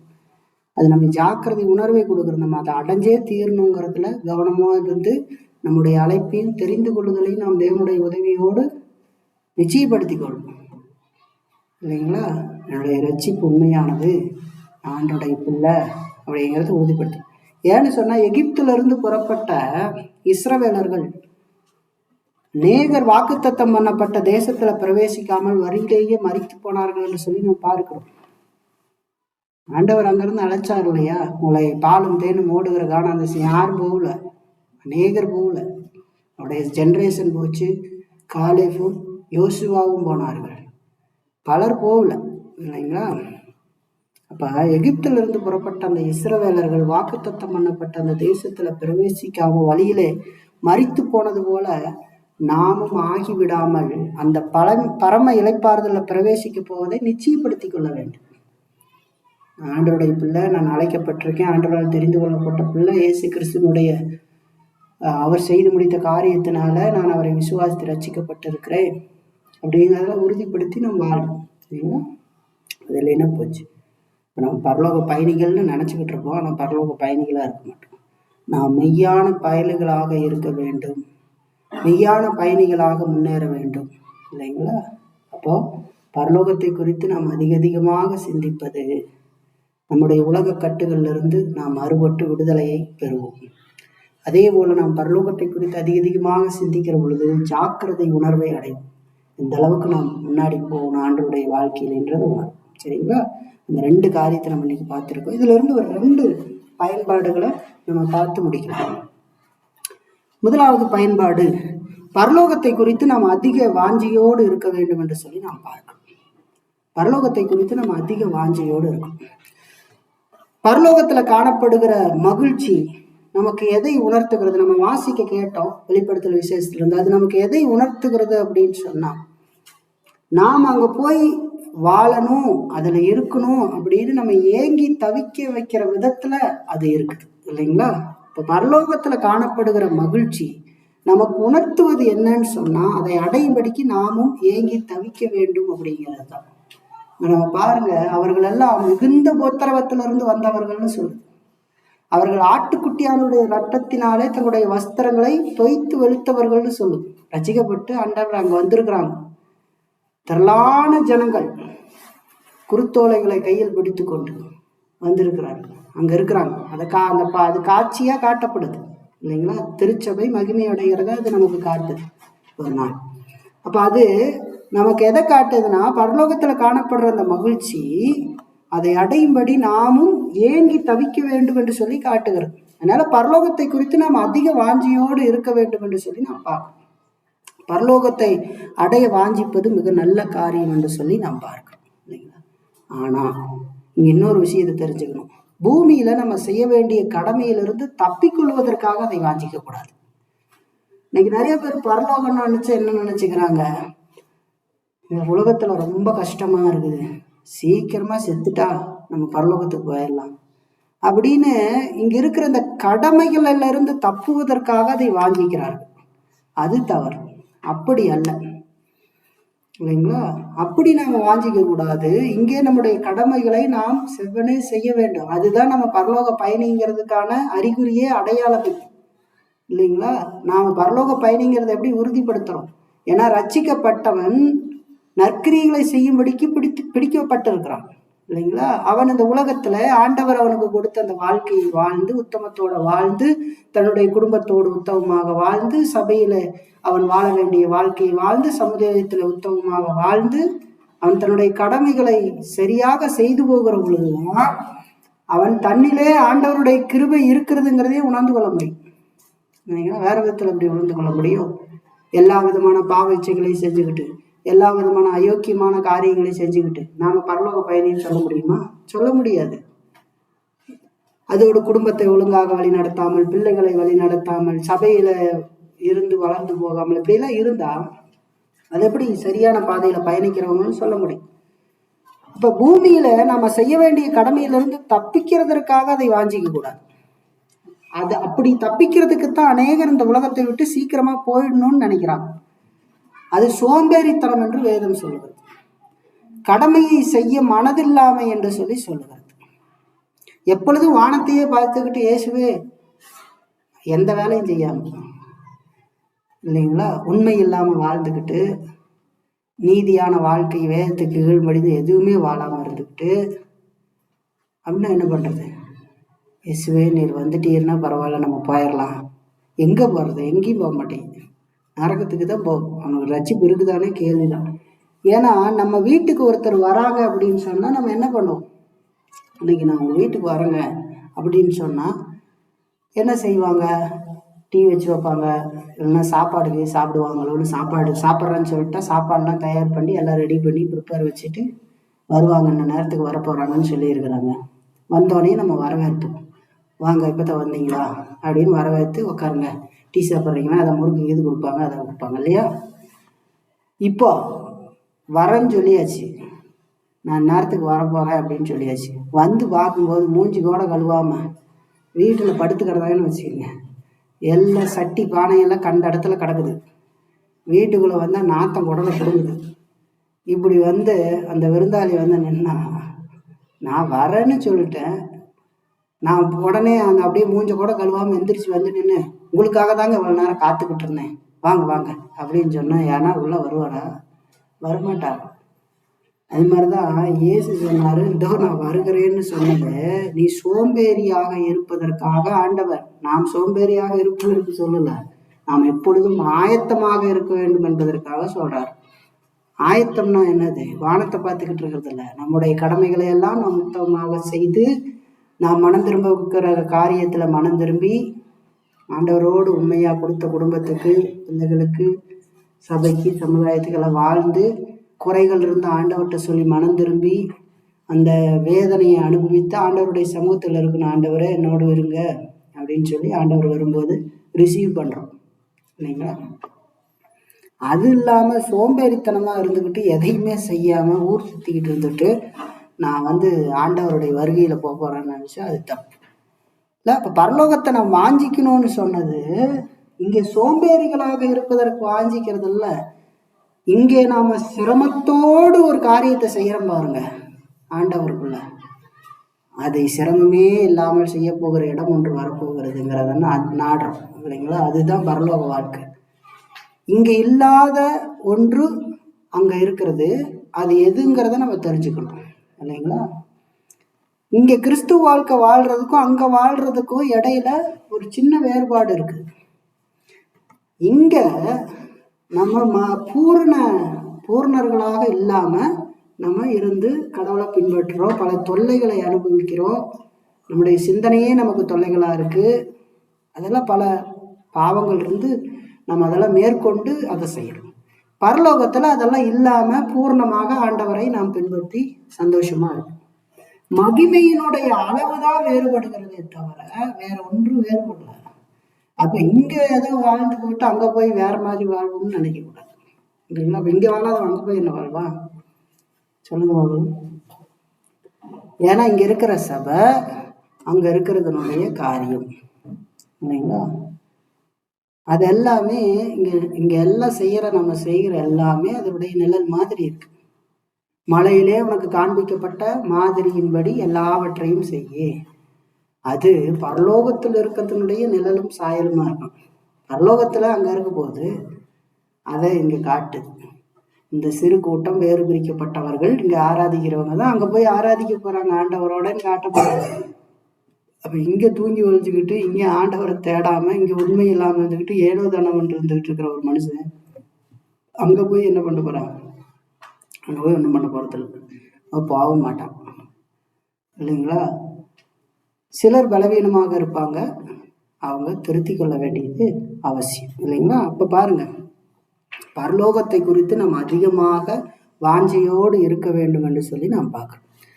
அதாவது இயேசு கிறிஸ்து எங்கே இருக்கிறாரோ அங்கே நானும் அவரோடு மகிமையில் இருக்க வேண்டும் அப்படிங்கிறது நினைக்கிறது தான் சரியானது. அவர் எங்க இருக்கிறாரோ அங்க நானும் மகிமையில் இருக்கணும், பாவம் இல்லாம ஆண்டவரோட இருக்கணும்னு நினைக்கிறது தான் சரியானது இல்லைங்களா? அதாவது பிள்ளைகள் எப்படி தங்களுடைய படிப்பு கடமைகளை முடித்துட்டு வீட்டுக்கு போறதுக்கு வாஞ்சிக்கிறாங்களோ அது மாதிரி ஸ்கூலுக்கு எப்படி பிள்ளைங்க கரெக்டா போய் அங்க படிச்சுட்டு இந்த டைம் படிக்கணும் இல்லையா? அதுக்கு தானே அனுப்பிச்சு வைக்கிறேன் ஸ்கூலுக்கு. ஸ்கூலுக்கு போகாம ஊதாரியா சுத்திக்கிட்டு இருந்துட்டு எங்கேயாவது போயிட்டு நீங்க ஸ்கூல்ல போய் கேட்குறீங்க பிள்ளைங்க வந்து இப்பெல்லாம் இந்த மாதிரி பண்றது இல்லை, இப்பெல்லாம் எல்லாம் ஃபோன் பண்ணி சொல்லிடுறாங்க. ஒரு காலத்துல கட்டடிச்சு பசங்க போயிடுவாங்க, இப்பெல்லாம் அது மாறி போச்சு, எல்லாம் பெற்றோர் கான்டாக்ட்ல இருக்காங்க, இல்லை வரலைன்னா தகவல் தெரியுது. ஆனா அப்ப எல்லாம் கவர்மெண்ட் ஸ்கூல்ல என்ன பண்ணுவாங்கன்னா பைக்குள்ளேயே ஒரு சட்டையை வச்சுக்கிட்டு கலர் சட்டையை அங்கே போயிட்டு எங்கேயாவது முள்ளுக்காட்டில் போய் சட்டையை மாற்றிக்கிட்டு அப்படியே எங்கள் ஊர் சுற்ற போயிடுவாங்க. அதுக்கப்புறம் அப்படியே சாயந்தரம் ஸ்கூல் ஒரு நேரம் பார்த்து வீட்டுக்கு போயிடுவோம் இல்லைங்களா? இப்போ அந்த மாதிரி வச்சுக்கோங்களேன், பிள்ளைங்க வந்து ஸ்கூலுக்கே வரல, அங்கே எங்கே காணுங்க உங்கள் பிள்ளைவே காணுன்னு சொல்கிறாங்கன்னு வச்சுக்கோங்க. சாயந்தரம் பிள்ளைங்க வீட்டுக்கு வருதுங்க, நீங்கள் வந்து வா மகளே வா மகனே அன்பு மகனேன்னு என்ன சொல்லுவான்? எங்கடா போய் சுத்திட்டு வந்தேன் அப்படின்னு கேட்பான் இல்லையா? கண்டுபிடிச்சிட்டா. அப்போ அது எவ்வளவு மோசமா இருக்கு. இது மாதிரி பள்ளி குழந்தைகள் எப்படி வந்து ஸ்கூல்ல போய் தன்னுடைய கடமையெல்லாம் முடிச்சுட்டு ஸ்கூல் விட்டு வீடு திரும்புது பாருங்க, அது மாதிரி நாம இந்த கடமைகள்லாம் செஞ்சுக்கிட்டு இருந்து ஆண்டவர்கிட்ட போக போறோம்னு அது வாஞ்சித்து இருக்காது. அந்நிய தேசத்துல பிரயாணம் பண்ணி கொண்டு இருக்கிறவன் தன்னுடைய சொந்த நாட்டுக்கு போகணும்னு சொல்லி ஆவல் படுற மாதிரி அவன் கடமைக்காக தான் நாங்கள் போயிருக்கிறோம், வேலைக்காக அதையெல்லாம் செஞ்சுட்டு சம்பாரிச்சு இங்கே வருவாங்க இல்லைங்களா? அது இல்லாம சும்மா இருக்கிறது அப்படின்னா அது சோம்பேறித்தனம், அது வாஞ்சிக்கிறது இல்லை, பரலோகத்தை வாஞ்சிக்கிறது. அப்படி நிறைய பேர் நினச்சிக்கிட்டு இருக்காங்க, எப்பவும் கனவு கண்டுக்கிட்டே இருப்பாங்க, பரலோகம் புகமூட்டமா இருக்கும், அதுக்குள்ள தேவதூதர்கள் ரெக்க வச்சு வர மாதிரி தெரியுது. அது இல்லை, தேவதூதர்கள் ரெக்க வச்சா என்ன வைக்காட்டி என்ன, அது நம்ம வேலை இல்லை. நம்ம பார்க்க போறது இயேசு கிறிஸ்துவ, நாம இருக்க போறது மகிமையில ஆண்டவரோட என்றென்றைக்கு வாழ்வதற்கு. தேவதூதருக்கு ரெக்கா என்ன சைஸ்ல இருக்குன்னு அளவெடுக்கிறதுக்கு மெஷர்மெண்ட் எடுத்துட்டு போறது இல்லை சரிங்களா? இப்போ அது நம்ம நினைவுக்கு வர்றது இல்லை. பரலோகனால கண்ணை மூடினோடனே ஒரு சிவப்பு கலரு ஒரு சேர், கல்யாண சேர் மாதிரி, அப்படி இல்லைன்னா ஒரு புகமூட்டமா மேகம், இல்லைன்னா தங்கத்துல நடக்கிற மாதிரி, இது நம்ம நினைவுக்கு வர்றது இல்லை. அது சரியான முறையில் பரலோகம் வாஞ்சிட்டு ஆண்டவரோட வாழ்றது எவ்வளோ போராட்டத்தில் வாழ்கிறோம் இல்லையா? அது இல்லாமல் ஆண்டவரை மகிமைப்படுத்தி அங்கே வாழ்றோம் இல்லைங்களா? அதை வாஞ்சிக்கிறது தான் நம்ம பார்க்கணும். அப்போ பாருங்க, அப்படி நம்ம இருக்க வேண்டும் இல்லைங்களா? இப்போ பரலோகத்துக்கு போவதை குறித்து நம்முடைய மனம் ஆசைப்படலை அப்படின்னு சொன்னால் நாம் அந்த உலகத்துக்கு உரியவர்கள் தானா அப்படிங்கிற ஒரு சந்தேகம் வந்துடும் இல்லைங்களா? அதனால் நம்ம அதிகமாக பரலோகத்தை வாஞ்சிப்போம். அது ரொம்ப அவசியம். அதுதான் நம்ம இந்த உலக வாழ்க்கையில கட்டி இருக்கிற அந்த கவறுகள் இருந்து அவுக்கிறதுக்கு வழி இல்லையா? அப்பதான் நம்ம முன்னாடி போக முடியும், நம்முடைய கடமைகள்லாம் செஞ்சு முன்னாடி போக முடியும். சரி, ரெண்டாவது ஒரு பயன்பாடை பார்த்து முடிக்கலாம். பரலோகத்தை அடைவதற்கான குறித்த காலம் வரும் வரைக்கும் நம்ம பொறுமையோடு காத்திருக்க வேண்டும் என்று சொல்லி பார்க்கணும். நம்ம பரலோகத்தை போய் அடைவதற்கு அந்த குறித்த காலம் வர வரைக்கும் நம்ம பொறுமையோடு காத்திருக்கோம். ஏன்னா எப்ப நம்ம போய் சேருவோம் அப்படிங்கிறது கடவுளுக்கு தானே தெரியும், நமக்கு தெரியாதே. நம்முடைய மரணம் வந்ததா இருக்கட்டும், ஏசு கிறிஸ்துடைய வருகையா இருக்கட்டும், எதுவும் நமக்கு தெரியாது, கடவுளுக்கு தான் தெரியும். ஆகவே நம்ம பொறுமையோடு காத்திருக்க வேண்டும். பொறுமையோடு காத்திருக்க வேண்டும் என்று சொல்லுகிற பொழுது எதை சொல்ல வருகிறேன்னு சொன்னா, நாம் போய் சேர்கிற இடமானது மிக உன்னதமான இடமாக இருக்கிறபடினால் வழியில நாம் சந்திக்கிற கஷ்டங்களை குறித்து நம்ம சோர்ந்து போகக்கூடாது. பொறுமையோடு அதில் எல்லாம் நம்ம முன்னாடி போகணும் அப்படிங்கிறத நம்ம பார்க்கணும். குறித்த காலம் வர வரைக்கும் நம்ம பொறுமையோடு காத்திருக்கணும்னா நம்ம போய் சேரப்போகிற இடங்கிறது மகா உன்னதமான இடமாக இருக்கிறது. ஆகவே வழியில நம்ம சந்திக்கிற கஷ்டங்களை குறித்து நம்ம சோர்ந்து போகக்கூடாது, ஒரு பலவீனப்பட்டு ரொம்ப போயிடக்கூடாது, கவனத்தோடு இருந்து முன்னேறணும். போன வாரம் சொன்னதுதான், நாளை தினம் எதை கொண்டு வரும்னு தெரியாது, ஆனால் எதுவாக இருந்தாலும் தேவனுடைய சித்தம் இல்லாமல் வராது. ஆகவே ஆயத்தத்தோடு இருந்து இதையெல்லாம் எதிர்பார்த்து இருக்கிற மனிதனுடைய வாழ்க்கையில சில நிகழ்வுகள் பிரச்சனைகள் வருகிற பொழுது அவன் அதை சுலபமாக கையாளுவான். சில நேரங்கள்ல அதிக சிரமங்கள் இருந்தாலும் கூட அவன் நன்கு அறிந்திருப்பான், இதெல்லாம் அந்த பாதையில இருக்கும் அப்படிங்கிறத அவன் அறிந்திருப்பான். ஆனா அஜாக்கிரதையாக இருக்கிற மனிதன் தனக்கும் தொல்லையை கொடுத்து மற்றவனுக்கும் தொல்லையை கொடுத்து ஆண்டவருடைய நாமத்துக்கு இழிவை உருவாக்கி வாழக்கூடியவனா இருப்பார். ரசிக்கப்பட்டவனா இருந்தால் சில பேர் அந்த மாதிரி இருந்து இல்லை அவர் ரொம்ப கஷ்டப்பட்டு மேலே வருவாங்க இல்லைங்களா? பாருங்க, ரொம்ப கவனத்தோடு இருக்கு. அப்போ நம்ம போய் அடைய வேண்டிய அந்த இடத்தை நோக்கி நம்முடைய பயணம் இப்போ போய்கிட்டு இருக்குது. எப்படி ஒரு கப்பல் கடலுக்குள்ள போய் தங்களுடைய வேலைகள்லாம் முடிக்கிறாங்க இல்லைங்களா? இல்லை ஒரு ஓகே, ஒரு கப்பல், பெரிய கப்பல்கள்லாம் வெளிநாடுகளுக்கு போயிட்டு திரும்ப ரிட்டர்ன் ஆகும். அப்போ அந்த வீட்டுக்கு திரும்பி தன்னுடைய நாட்டுக்கு திரும்புகிற கப்பலில் இருக்கிற மனிதன் எவ்வளோ சந்தோஷப்படுவான். 6 மாதம் ஆகும் ஒரு இடத்துக்கு போய் வர்றதுக்கு, ஒரு கப்பல் போய் பயணப்பட்டு சரக்கு கப்பல் ரிட்டர்ன் வர்றதுக்கு. அப்படி திரும்புகிற பொழுது இப்போ அந்த ஸ்டேரிங் எங்கே போயிட்டுருக்கு, திருப்பிட்டாங்க. இப்போ போகுது, தன்னுடைய நாட்டை நோக்கி போயிட்டுருக்கு, வீட்டுக்கு பயணத்தை நோக்கி போயிட்டுருக்குது. இப்போ அவன் எப்படி ஒரு சந்தோஷத்தோடு இருப்பானோ அதுபோல இருப்பான். அங்கே இடையில எவ்வளவோ காற்று கோரமாக வீசலாம் சரிங்களா, ஆனாலும் நாம் மகிமையின் வீடை போய் சேரும். நம்ம இப்போ போய்கிட்டு இருக்கோம், அந்த பரலோக பயண பாதையில் போயிட்டு இருக்கோம். என்ன நடந்தாலும் சரி, ஆண்டவர் கைவிட மாட்டார். வேதம் சொல்லுது, நான் உன்னை விட்டு விலகவும் மாட்டேன், கைவிடவும் மாட்டேன்னு சொல்றார் இல்லைங்களா? அது காசு வாங்கறதுக்காக நம்ம சொன்ன வாக்குத்தத்தம் நினைச்சிடக்கூடாது இல்லைங்களா? எப்பவுமே நம்ம தெரிஞ்சுக்கணும், ஆண்டவர் எல்லா சூழ்நிலையிலும் நம்மோடு கூட இருக்கிறார். நம்முடைய இல்லாமையில, நம்முடைய நோயில, நம்முடைய வருத்தங்கள்ல, எல்லா சூழ்நிலையிலும் தேவன் நம்மை காண்கிறார், நம்மோடு இருக்கிறார். ஆவியான தேவன் நம்மை கண்டுகொண்டுதான் இருக்கிறார். எவ்வளவு என்ன நடந்தாலும் சரி, நான் மகிமை வீட்டை ஒரு நாள் போய் சேருவேன், அந்த பாதையில தான் பயணிப்பேன், நேர் வழியில தான் போவேன். இல்லை, அங்க நான் போய் சேர்ந்ததுக்கு அப்புறம் அங்க ஒரு சின்ன அலை கூட இருக்காது. இங்க நம்ம பார்க்குற மாதிரி ஒண்ணு கூட அங்க இருக்காதுன்னு வேதம் சொல்லுகிறோம். அப்ப இது எவ்வளவு மகிழ்ச்சியான காரியம்னு சொல்லிப்பார். இப்ப இந்த பயணத்தை நம்ம பொறுமையோடு மேற்கொள்ள வேண்டியது அவசியம். நம்ம அதனால பரலோகத்தை நோக்கி நம்ம போயிட்டு இருக்கிறோம் இல்லைங்களா? பரலோகத்தை அடைவதற்கு குறித்த காலம் வருகிற வரைக்கும் நாம் பொறுமையோடு காத்திருந்து எந்த விதமான சோதனை வந்தாலும் நாம் அதில் முன்னேறி போக வேண்டும் இல்லைங்களா?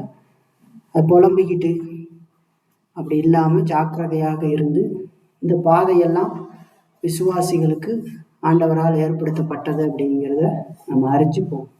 வேதத்தில் இருக்கிற எந்த விசுவாசியாகிலும் இந்த விதமான பாதையை தொடாமல் போனவன் என்று ஒருவன் இருக்கிறத நீங்க பார்க்க முடியாது. வேதத்துல பாருங்க, ஆபிரகாமிட்ட சொல்லிடுவீங்களா? ஈசாக்க சொல்லுவீங்களா? யாக்கோபு சொல்லுவீங்களா? அவங்களாம் பாதையில கஷ்டப்படலையா? நினைச்சு பாருங்க. யாராவது ஒரு மனிதன் கஷ்டப்படாம போயிட்டாங்கன்னு எழுதி பார்க்கலாம் அந்த பாதையில? அப்படி இருக்க மாட்டாங்க. ஏன்னா இந்த பாதையை தீர்மானித்து வைத்தது கடவுள், இல்லைங்களா? இந்த கடினமான பாதைகள் எல்லாம் நமக்கு ஆண்டவரோடு இருக்கிற அந்த அன்புல அதிகமான வலுவை கொடுக்கிறது, உறவுல அதிக நெருக்கு இருக்கு. ஒரு சண்டை வந்ததுக்கு பின்பாக ஏற்படுகிற சமாதானத்தை பார்த்தீங்கன்னா, 2 நண்பர்களுக்கு இடையில ஒரு சண்டை வருது, கணவன் மனைவிக்கு நல்ல குடும்பத்தில் இருக்கிறவங்களுக்கு சண்டை வரும், ஒரு மனஸ்தாபம் வருது. பின்பதாக அவங்க சமாதானம் அடைகிற பொழுது பார்த்தீங்கன்னா அங்க இன்னும் அதிகமான மகிழ்ச்சி. நான் நல்ல நண்பர்கள், நல்ல குடும்பமா இருக்கிறவங்க, அப்போ மகிழ்ச்சி வரும், இன்னும் அன்பை பகிர்ந்துக்குவோம், இல்லைங்களா? அப்போ ஒரு சின்ன ப்ராப்ளம் என்ன பண்றதுன்னா அங்க சமாதானம் ஏற்படுகிற பொழுது அதிக அன்பு வெளிப்படும். அதுக்கு முன்னாடி ஒரு மட்டமா இருக்கிறது இப்ப கூடுதலா ஒரு அன்பு வரும். அதுக்கு காரணம் என்ன? அங்க சில மனஸ்தாபம் வந்துருச்சு, அவங்கள காயப்படுத்திட்டோம், நம்மளை அவங்க காயப்படுத்திட்டாங்கன்னு ஒருத்தருக்கு ஒருத்தர் உணர்ந்து அங்க ஒரு சந்தோஷம் அதிகமாகுது, இல்லைங்களா? அப்போ நம்ம போற இந்த பரலோக பாதையில நமக்கு ஏற்படுகிற பலவிதமான இன்னல்கள் நம்ம இன்னும் வலுப்படுத்துகிறதுன்னு சொல்லி பார்க்கலாம். சருவலான பாதையில நடக்கிற பொழுது நம்முடைய கால்கள் வலுவாகிறது, உறுதியாகிறது, இல்லைங்களா? அப்ப நமக்கு ஏற்படுகிற கஷ்டங்கள் நஷ்டங்கள்லாம் நமக்கு இன்னும் அதிகமான அறிவை கொடுக்கும். ஆண்டவர் கொடுப்பாரு, ஏதாவது ஒன்று கொடுப்பாரு, அதுக்குதான் அதெல்லாம் செய்யறாரு, இல்லைன்னா அதெல்லாம் இல்லை. அப்ப நம்முடைய வாழ்க்கையில அதையெல்லாம் நம்ம சரியாக பயன்படுத்திக்கிட்டு பொறுமையா நடக்கணும். உபத்திரவங்கிறது ரொம்ப நல்லது. நான் மட்டும் சொல்ல, வேதத்துல சொல்லி இருக்குது, நான் உபத்திரவப்பட்டது நல்லது, அதனாலும் உன்னுடைய பிரமாணங்களை கற்றுக்கொண்டேன்னு வேதம் சொல்லுது. அப்ப அது நல்லது இல்லைங்களா? அப்ப நம்ம பொறுமையோடு அதையெல்லாம் சகித்து முன்னேற வேண்டும் என்று சொல்லி நாம் பார்க்கிறோம். ஆகவே நம்ம 2 பயன்பாடை பார்த்திருக்கிறோம். ஒன்று, பரலோகத்தை குறித்து நாம் அதிக வாஞ்சையோடு இருக்க வேண்டும். 2வது, நாம் பரலோகத்தை அடைவதற்கான குறித்த காலம் வருகிற வரைக்கும் நாம் பொறுமையோடு காத்திருந்து முன்னேற வேண்டும் என்று சொல்லி நாம் பார்க்கிறோம், சரிங்களா? இனி வருகிற வாரத்துல இந்த பரலோகம் எப்படிப்பட்டது, இல்ல அதுல என்ன விதமான ஆனந்தம் இருக்கிறது, அதை நாம் எப்படி எதிர்நோக்கி பார்த்து முன்னாடி போகணுங்கிறத பத்தி எல்லாம் சிந்திக்கலாம், இல்லைங்களா? இப்ப நம்ம இதை பார்த்துருக்குறோம். ஏன் பரலோகத்தை குறித்து அதிகமாக மனிதர்கள் சிந்திக்கிறது இல்லைன்னா அவங்க உலக வாழ்க்கையில கட்டப்பட்டிருக்கிறாங்க. 2வது, பரலோகத்தை குறித்து நாம் அதிகமாக சிந்திக்கிற பொழுது நாம் அதிக ஜாக்கிரதை உணர்வுள்ளவர்களாக மாறுவோம், இல்லைங்களா? ஆகவே நம்முடைய வாழ்க்கையில நாம் போகிற அந்த பரலோக பயணத்துல நாம் எதை நோக்கி பயணப்படுகிறோமோ அதை நோக்கி நம்முடைய சிந்தனைகளை செலுத்துவோம். கர்த்தர் நம்மை நடத்துவார்.